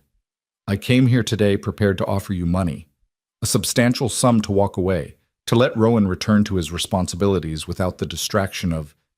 He gestured vaguely at her. Evelyn felt cold wash through her. Distraction. Is that what you think I am? I thought so. But now, he shook his head slowly. Now I see that you're exactly what Catherine was to me. The person who refuses to let him settle for less than he could be. The person who challenges him to be better, not richer. The person who sees his worth independent of his last name or his inheritance. I'm nothing like You're exactly like her, Edmund interrupted, and there was an ache in his voice that made Evelyn's heart hurt for him. And God help me, I can't destroy that. I couldn't destroy it when Catherine was alive, and I can't destroy it now that Rowan's found it again. He reached into his coat and pulled out an envelope. This isn't money to leave him, it's a deed. To this land, 200 acres surrounding this cabin. I bought it from the Territorial Land Office this morning. It's yours now, legally, no strings attached. Evelyn stared at the envelope like it might contain a snake. Why would you do that? Because my son chose to live here, with you. And while I may not understand that choice, while I may think it's foolish and short-sighted and wasteful of his potential, Edmund set the envelope on the table. It's his choice to make. And if he's going to live in poverty, the least I can do is make sure he owns the ground he's standing on, so that no one can take this away from you, so that you have something solid to build on. Mr. Cross, I'm not asking for gratitude. I'm not asking for anything except that you take care of my son, that you keep challenging him, supporting him, loving him the way Catherine loved me. Edmund moved toward the door, then paused. And perhaps someday when he's ready, you might tell him that his father came by, that we talked, that I'm starting to understand what he saw clearly all along. You could tell him yourself, Evelyn suggested, when he gets back. Stay, have dinner with us, actually talk to him instead of talking about him. Edmund's hand was on the door handle, his back to her. For a long moment he didn't move, then, no, not yet. I have to figure out how to be the kind of father who deserves a son like Rowan before I can face him. But someday, if he'll have me. He left then, mounting his magnificent horse and riding away without looking back. Evelyn stood in the doorway watching him go, the envelope heavy in her hands, her mind reeling from everything that had just happened. She opened the envelope with shaking fingers. Inside was indeed a land deed, officially registered, transferring ownership of 200 acres to Rowan and Evelyn Cross jointly. No conditions, no repayment terms, no strings of any kind. Just land. Solid, permanent, theirs. When Rowan returned 3 weeks later, sunburned and exhausted but proud of the work he'd done, Evelyn met him in the doorway with tears streaming down her face and a smile that wouldn't quit. "What's wrong?" he asked immediately, concern flooding his features as he dismounted. "Did something happen? Are you hurt?" "No, nothing's wrong. Everything's right." "So right." She threw herself into his arms, nearly knocking him over with the force of her embrace. "I missed you so much, and I have so much to tell you about students and gardens and your father and—" "Wait, my father?" Rowan pulled back to look at her face. "What about my father?" So she told him everything. About Edmund's visit, their conversation, the vulnerability he'd shown, the gift he'd left. She watched Rowan's expression shift from confusion to disbelief to something that looked like hope, tempered by years of disappointment. "He gave us land?" Rowan repeated, as if saying it out loud would make it more real. "Actually gave us land with no strings attached?" "See for yourself." Evelyn handed him the deed. Rowan studied the document, his hands trembling slightly. When he looked up, his eyes were wet. 200 acres. God, Evelyn, do you know what this means? We're not squatters anymore. We're landowners. We can build here, really build, without fear of being displaced or discovered or run off by someone with a better claim. Your father said to tell you that he's starting to understand, that he needs time to figure out how to be the kind of father you deserve, but that someday, if you'll let him, he'd like to try. Did he really say that? Those actual words? Close enough. He mentioned your mother a lot, how I remind him of her, how she tried to keep him from losing himself in empire building. Evelyn took Rowan's hand. I think he's been grieving her all these years, and pushing you away was his way of avoiding the pain of potentially losing someone else he loved. But that wall he built to protect himself has been a prison instead, and he's finally starting to see it. Rowan pulled her close again, his face buried in her hair, his shoulders shaking with emotion. I never thought I'd given up hoping he could change, that we could ever have any kind of relationship again. Maybe you can. Not right away, but eventually, if you're willing to give him a chance when he's ready. Of course I'm willing. He's my father. I never stopped loving him, even when I couldn't stand being around him. Rowan pulled back, cupping her face in his calloused hands. Thank you. For talking to him, for not sending him away, for saying the things I've never been able to say. You're remarkable, Evelyn Cross. Absolutely remarkable. I'm really just stubborn and too blunt for my own good. That too, but also remarkable. He kissed her then, deep and long and thorough, pouring into it all the emotion of their separation and reunion, all the joy of their unexpected gift, all the love that had grown between them like a living thing. When they finally broke apart, both breathless and grinning, Rowan took her hand and led her outside, surveying their land with new eyes. The cabin looked small and rough against the vastness of the territory, but it was theirs. The garden they'd planted together was thriving, promising food for the coming winter. The well ran clean and cold, and beyond, stretching in all directions, were acres upon acres of possibility. We're going to need a bigger garden, Rowan said thoughtfully, and maybe some cattle eventually, a few horses of our own. Perhaps even, he looked at Evelyn with an expression of wonder, perhaps even room for children someday, if we're blessed with them. Children. Evelyn hadn't let herself think that far ahead, too focused on simply surviving day to day. But now, with land beneath their feet and a future spreading out before them, she could imagine it. Could see little ones running through that garden, learning to ride horses, growing up with the kind of security and love she'd been denied. Someday, she agreed softly, when we're ready, when we've built something stable enough to bring new lives into. We'll build it together, everything, one day at a time. Rowan's arm circled her waist, pulling her close against his side. My father gave us land, but we'll make it a home. That's the difference between what he offers and what we create. He gives things. We make meaning. As the sun set over their 200 acres, painting the sky in shades of purple and gold, Evelyn felt a peace settle over her that she'd never known before. Not just the absence of danger, but the presence of genuine contentment. She'd run from one kind of imprisonment only to find something better than freedom. She'd found belonging. The journey had been terrifying and painful and marked by narrow escapes and desperate chances. But standing here now with Rowan's arm around her and land they owned beneath their feet and a future they could shape with their own hands, Evelyn knew with absolute certainty that every hardship had been worth it. She thought of that night in the storm when she'd asked a stranger to pretend to be her husband. Thought of how that desperate lie had become the truest thing in her life.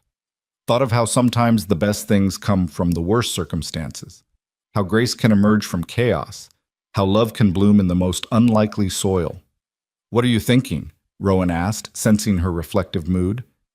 I'm thinking that I asked you to pretend to be my husband, and somehow you became the realest thing in my life. I'm thinking about how we saved each other, first in a river, then in a storm, and now every single day just by choosing to stay together. She turned to face him fully, her hands on his chest, feeling his heartbeat strong and steady beneath her palms. I'm thinking that I love you, Rowan Cross, more than I knew it was possible to love another human being, and I'm so grateful for every twist of fate that brought us to this moment. Even the bad parts? He asked gently. Even running from Garner, even the fear and the chase and the danger. Even those.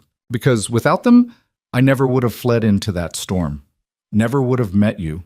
Never would have discovered that love isn't just a pretty word. It's a choice you make every day to stand beside someone and build something better together. Rowan kissed her forehead, her cheeks, her lips, soft butterfly kisses that felt like benedictions.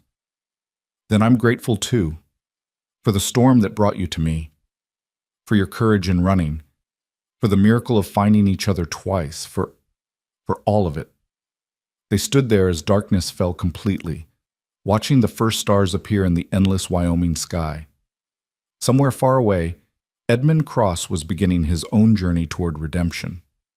Somewhere else, Silas Garner was fleeing the consequences of his cruelty. And here, on 200 acres of possibility, Two people who'd found each other against all odds were finally truly home. The cabin needed work, the land needed cultivation, the future needed building.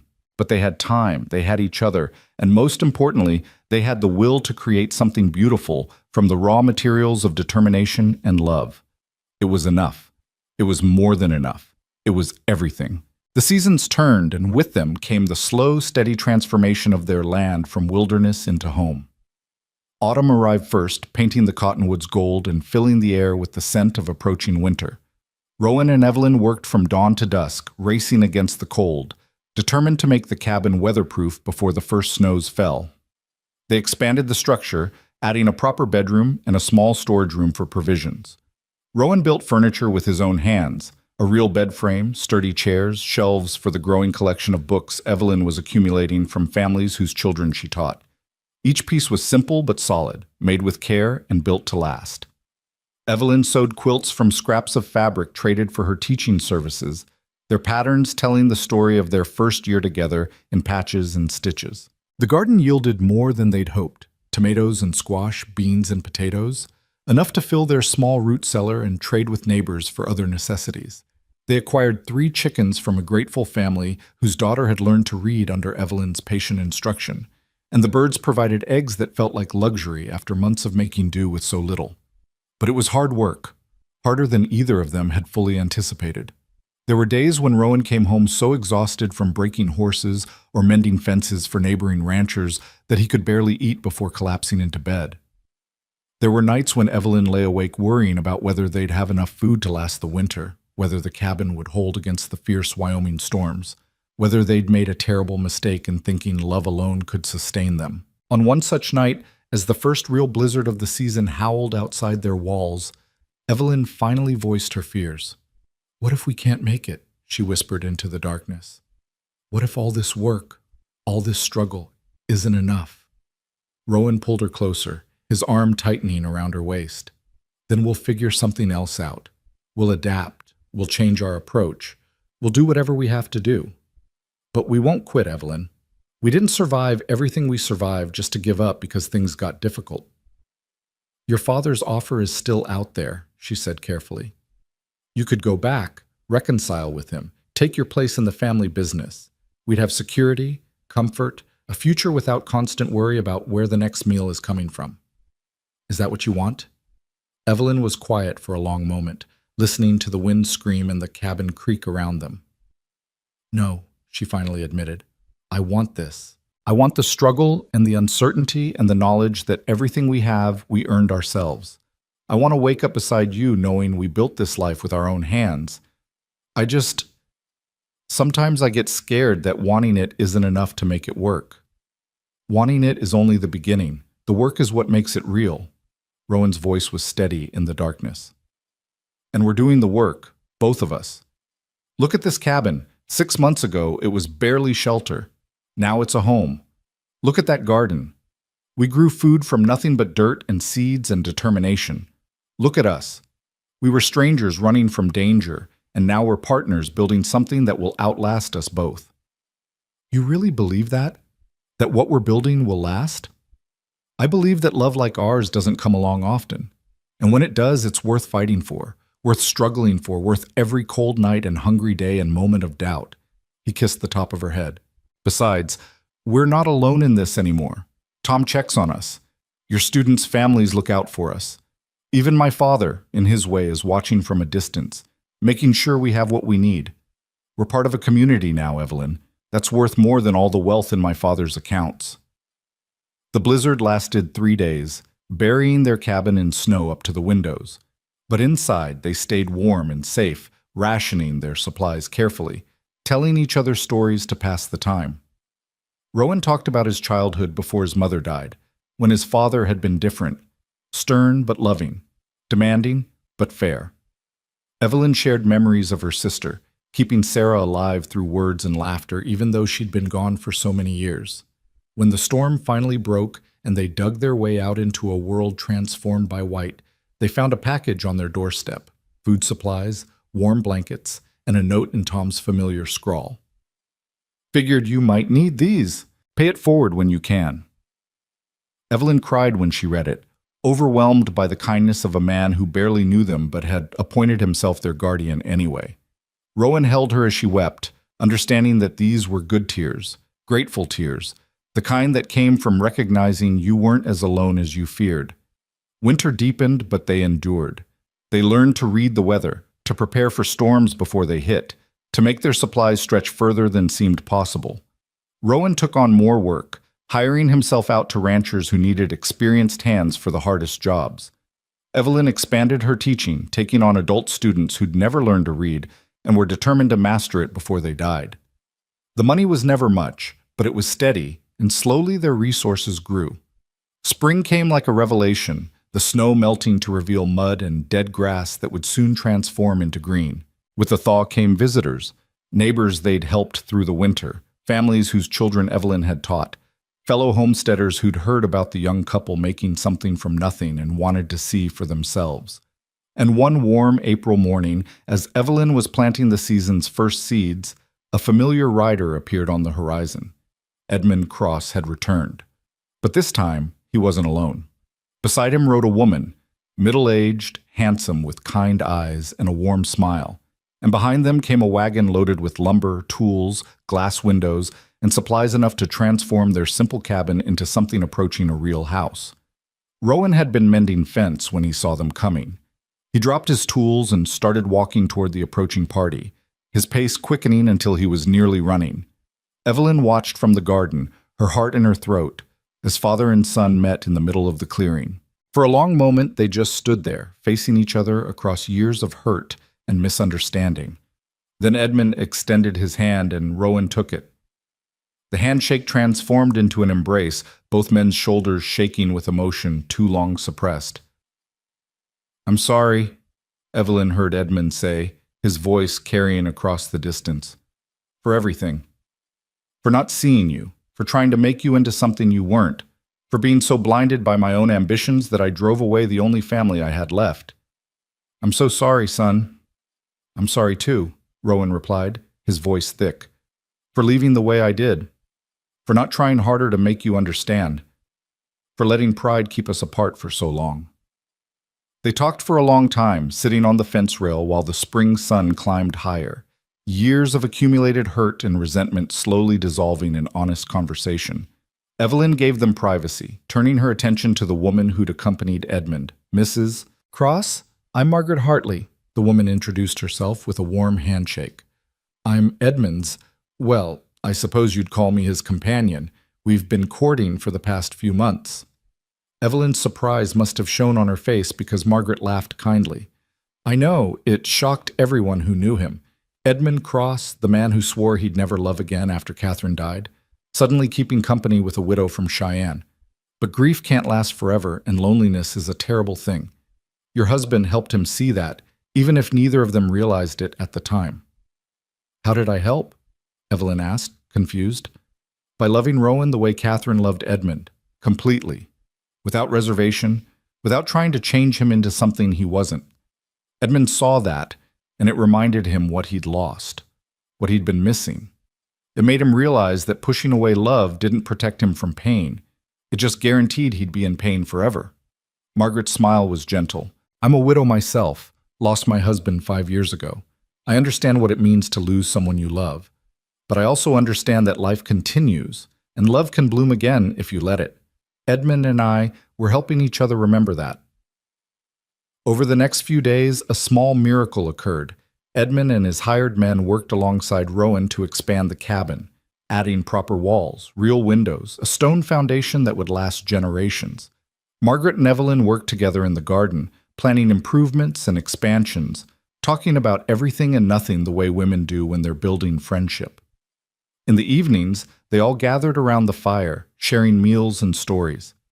Edmund talked about the changes he was making to his ranch, treating his workers better, paying fair wages, thinking about sustainability rather than just immediate profit.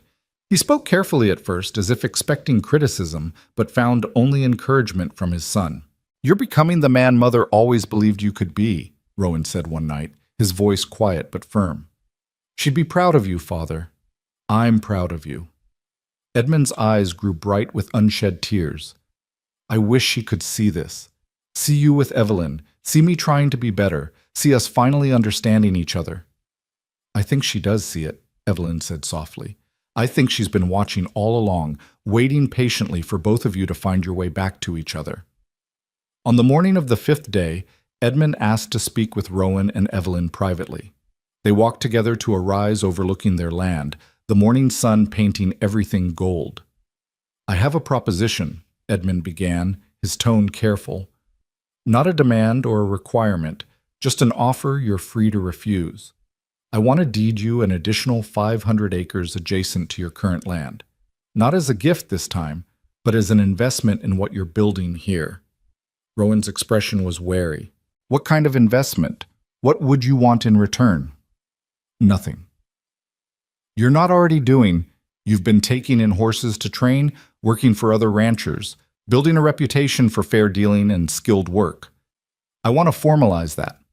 Set you up as an official horse training operation, with proper facilities and resources to do the work right. You'd be your own boss, make your own decisions, but you'd have the capital to really build something substantial. Father, I don't want your money. That's not why I know that, Edmund interrupted. This isn't about money or control or trying to pull you back into my world. This is about recognizing that you have skills worth investing in and that I have resources I can offer without strings attached. Think of it as a business arrangement between equals. I provide capital, you provide expertise, and we split any profits fairly.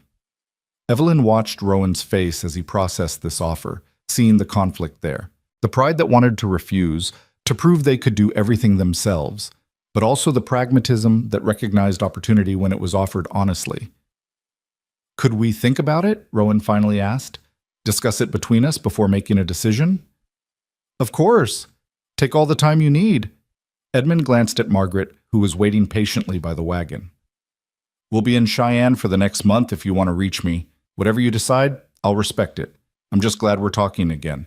Glad I got to meet your wife properly, see the life you're building. That's worth more than any business arrangement.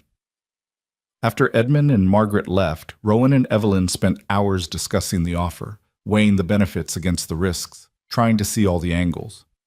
It could change everything, Evelyn said as they walked their land in the evening light. Proper facilities would mean you could train more horses, take on bigger contracts. We could hire help, expand the operation, maybe even start breeding our own stock. But it would also tie us to my father again, create obligations, expectations. What if he starts trying to control how we run things? What if this is just his way of slowly pulling me back into his world? I don't think it is. Not after spending time with him this week. Evelyn stopped walking, turning to face Rowan directly.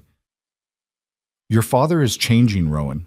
Really changing. Margaret's influence, your example, the years of loneliness, all of it has opened his eyes to what really matters. I think he genuinely wants to help us, not control us. You trust him? I trust that he loves you. And I trust that you're smart enough to structure any agreement in a way that protects our independence while accepting help that could make our lives significantly better. She took both his hands.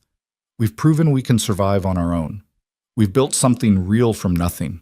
But that doesn't mean we have to refuse all help forever. Sometimes accepting support from people who love us isn't weakness, it's wisdom. They decided to accept Edmund's offer, but with careful conditions. Rowan would maintain full control over the training operation's day-to-day decisions. Any profits would be split 60-40 in their favor until Edmund's initial investment was repaid, then 50-50 thereafter. And most importantly, either party could dissolve the partnership at any time without penalty or hard feelings. Edmund agreed to every condition without hesitation, and by early summer, construction began on proper training facilities. A large corral, a covered arena for working horses in bad weather, a barn with multiple stalls, and a small bunkhouse for the hired hands they'd eventually need. As the structures rose, so did Rowan's reputation. Word spread about the young horse trainer who could gentle the wildest Mustang, who had infinite patience and a gift for understanding what horses needed. Ranchers came from 100 miles away to have their animals trained by Rowan Cross, and each satisfied customer brought more work. Evelyn continued her teaching, but now she had a real schoolhouse, a small building Edmund had constructed as a gift to the community, honoring Evelyn's work with the children and adults who so desperately needed education. She named it Catherine Hall, after the mother-in-law she'd never met, but whose legacy of kindness and vision lived on through the family she'd left behind. One evening in late summer, as they sat on the porch Rowan had built watching the sunset paint the sky, Evelyn felt a familiar flutter in her abdomen. She'd been feeling it for weeks now, but tonight it was stronger, more insistent. She took Rowan's hand and placed it on her slightly rounded stomach, waiting. "Did you feel that?" she whispered when the flutter came again. Rowan's eyes went wide, his hand spreading across her belly as if he could protect the life growing there through sheer will. "The baby?" "Our baby." Evelyn smiled through sudden tears. "Due in February, the doctor in town thinks. We're going to be parents, Rowan." He pulled her close, cradling her against his chest, his own eyes wet. "A baby. Our child. God, Evelyn, I never let myself hope for this much happiness." "Neither did I. But here we are." She nestled closer, feeling safe and loved and deeply, profoundly grateful. Building a family, building a life, building something that will last long after we're gone. They told Edmund and Margaret the news the next time they visited, and the joy on Edmund's face was something Evelyn would treasure forever. "A grandchild," he breathed, looking suddenly younger, more vital. "Catherine would be so happy, so proud of both of you." As autumn returned and Evelyn's pregnancy advanced, the community rallied around them. Neighbors brought baby clothes their own children had outgrown. Margaret arrived with blankets she'd knitted herself and wisdom gleaned from raising her own 3 children. Even Tom made the long ride from the relay station, bringing gifts and gruff affection. The baby came on a frigid February morning, arriving with the dawn after a long, difficult night. Rowan held Evelyn's hand through every contraction, whispering encouragement, refusing to leave her side even when Margaret suggested he might want to wait outside like most men did. "I'm not most men," he said firmly, "and Evelyn's not facing this alone." When their daughter finally emerged, red-faced and screaming her indignation at the cold world, Rowan wept openly. "She's perfect," he whispered, watching as Margaret cleaned the baby and placed her in Evelyn's arms. "Absolutely perfect."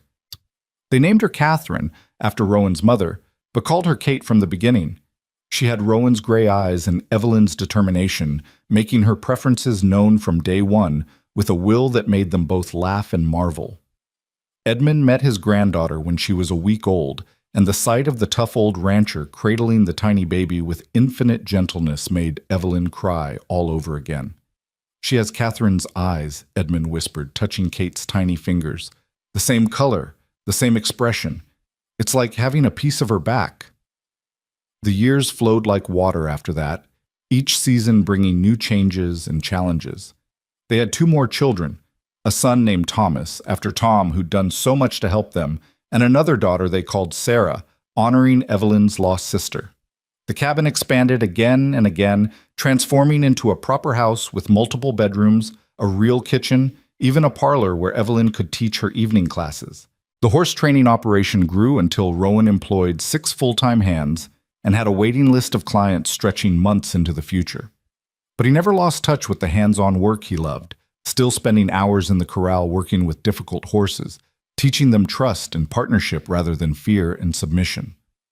Evelyn's school flourished, eventually drawing students from as far as 50 miles away. Some came just for basic reading and writing, but others stayed for advanced study, hungry for knowledge and opportunity. She taught history and literature, mathematics and science, preparing young people for lives they might never have imagined possible. When the territorial government formally recognized Catherine Hall as an official school offering funding and resources, Evelyn cried with pride and gratitude. Edmund became a fixture in their lives, visiting regularly. His relationship with Rowan transformed from bitter estrangement to genuine friendship. He and Margaret married in a quiet ceremony, and watching them together, older, wiser, scarred by loss but open to love, reminded everyone that it was never too late to change, to grow, to become better. Tom lived to see his 80th birthday, surrounded by the community he'd helped nurture. When he passed peacefully in his sleep, the funeral drew hundreds of people whose lives he'd touched. Evelyn and Rowan spoke at the service, telling stories of his kindness, his gruff wisdom, his unfailing belief in helping people who needed help. They buried him on a hill overlooking the land he'd loved, with a marker that read simply, Tom Eldridge. He opened doors. The children grew, each developing their own personalities and dreams. Kate inherited her father's gift with horses, and her mother's love of learning, somehow managing to excel at both. Thomas became fascinated with building and engineering, constantly sketching designs for improvements to the ranch and dreaming of the structures he'd create someday. Little Sarah was the artist, painting and drawing everything she saw, capturing the beauty of their frontier life in images that took Evelyn's breath away. On their 10th anniversary, Rowan took Evelyn back to the site where they'd first met, where he'd pulled her from the storm and she'd asked him to pretend to be her husband. The relay station was still there, though Tom's nephew ran it now. The landscape was unchanged, vast and wild and beautiful. "Do you remember what I told the marshal that night?" Rowan asked as they stood in the spot where their journey had truly begun. "When he asked if you were my wife. You said I was, that we'd been married in Montana. I said it was true then, even though it was a lie. But you know what? In every way that mattered, it was true. From the moment I saw you in that storm, you were mine and I was yours. The rest was just paperwork and ceremony catching up to what our hearts already knew." Evelyn leaned against him, feeling the solid strength that had been her anchor through every storm since that first night. "I asked you to pretend, but there was never any pretending, was there? It was all real from the very beginning." "All real," he confirmed, kissing her temple. "And it always will be." They rode back to their ranch as the sun set, the same sun that had witnessed their first desperate flight now shining on their homecoming. The house, their house, built by their hands and filled with their family, glowed with lamplight. Children's voices drifted through open windows, horses whinnied in the corrals, smoke rose from the chimney, promising warmth and food and home. This was what they'd fought for, what they'd risked everything to build. Not wealth or status or power, but this: family, community, purpose, love. Years later, when their children were grown and had families of their own, when grandchildren ran through the fields where Evelyn had once planted her first uncertain seeds, people would still tell the story of how Rowan and Evelyn Cross had come together. How a desperate woman running from forced marriage had asked a stranger to pretend to be her husband, and how that stranger had turned out to be the one person in all the world she was meant to find. Some called it fate. Others called it miracle. But Rowan and Evelyn knew the truth. It was choice. The choice to help someone in need. The choice to trust a stranger. The choice to fight for freedom. The choice to build something better. The choice to love fully and completely, even when everything else was uncertain.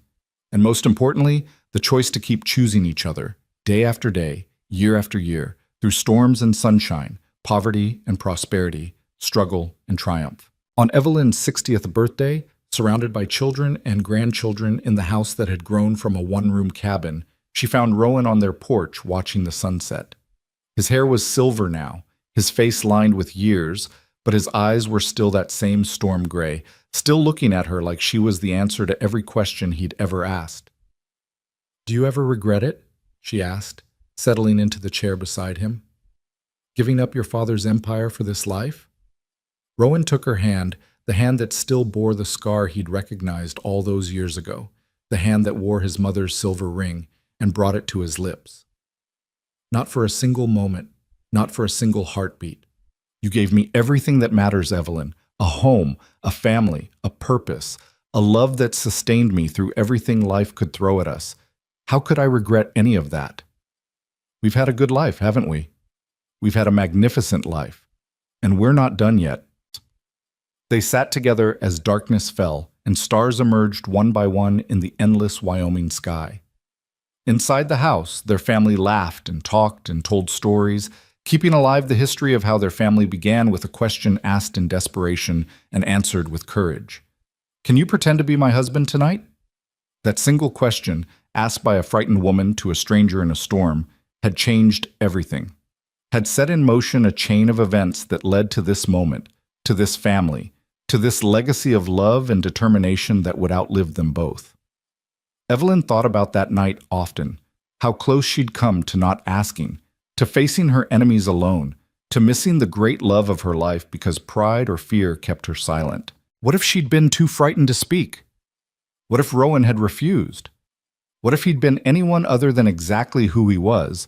The man who'd once drowned and been saved by a stranger, who'd spent years searching for his rescuer, who recognized a scar across a palm and saw it as destiny rather than coincidence.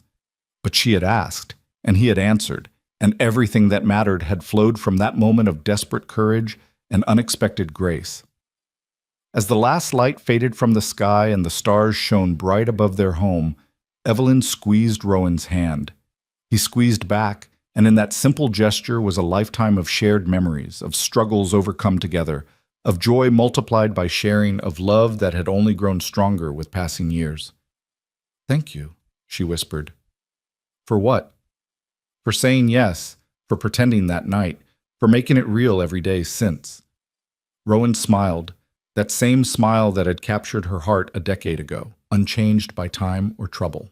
"Thank you for asking, for being brave enough to trust a stranger, for giving me a reason to become the man I wanted to be." They sat in comfortable silence as the night deepened around them, two souls who'd found each other against impossible odds and built something beautiful from the ashes of desperation. Their story would live on through their children and grandchildren, told and retold, a testament to the truth that love isn't always gentle or easy or predictable. Sometimes love arrives in a storm, disguised as a stranger. Sometimes it asks you to risk everything on a leap of faith. Sometimes it demands that you choose courage over comfort, truth over safety, connection over isolation. But when you make those choices, when you have the bravery to ask for help and the grace to offer it, when you recognize the sacred in the stranger and the extraordinary in the ordinary, that's when miracles happen. That's when a desperate lie becomes the truest thing you'll ever say. That's when "Can you pretend to be my husband?" transforms into "Will you be mine forever?" And the answer, spoken in 1,000 ways over a lifetime of choices, is always the same. Yes. Forever, yes. In the house behind them, someone started playing the piano, their youngest granddaughter, practicing the piece she'd learned for the upcoming recital. The music drifted through the open windows, sweet and slightly imperfect, like life itself. Rowan stood, offering Evelyn his hand. "Dance with me? Out here? With no music except what's floating through the windows? We've built our whole life on improvisation and faith. Why stop now?" So they danced on the porch under the stars, moving slowly to distant music, their bodies knowing the rhythm of partnership after decades of practice. And as they swayed together in the darkness, Evelyn realized that this was the truest moment of their entire story, not the dramatic rescue or the courtroom triumph or any single spectacular event, but this quiet dance in the dark, this choice to hold each other close when the world couldn't see, when there was no one to impress and nothing to prove except that they still loved each other as much as they ever had. Maybe more. Because love that survives storms and struggles, that endures through raising children and building businesses and navigating the 1,000 small compromises of shared life, that love runs deeper than any first passion, any desperate attraction, any romantic gesture. That love is earned, built, chosen every day, in every moment, through every challenge. That love lasts. The music from inside stopped, then started again, someone else taking a turn at the piano, playing a different tune. But Rowan and Evelyn kept dancing, not needing any particular song, just moving together in the rhythm they'd created over years of practice. "I love you," Evelyn whispered against his chest. "I love you too," Rowan replied. "From the moment you asked that question in the storm, forever, from that moment." And they danced on into the night, under the vast Wyoming sky, on the land they'd made home through determination and hope and love that refused to be diminished by hardship or doubt or fear. Two souls who'd saved each other, two hearts that beat as one, two lives that had become one story, a story of courage and grace, of desperate questions answered by unexpected heroes, of love that transformed lies into truth, and strangers into soulmates. A story that began with pretending and became the realest thing either of them would ever know. A story that would never truly end, because love like theirs doesn't die with the lovers. It lives on in the children they raised, the community they built, the countless lives they touched, and the enduring truth that sometimes the best things in life come from the scariest moments. if we're just brave enough to ask for help and wise enough to offer it when asked. The stars wheeled overhead, eternal and unchanging, bearing witness to one more night of love on the frontier. And somewhere in the darkness, the wind whispered through the grass with a sound like applause, celebrating the ordinary miracle of two people who'd found each other, chosen each other, and built a lifetime of happiness from a single desperate question and its courageous answer, the end of the story. But never the end of the love. That would last forever.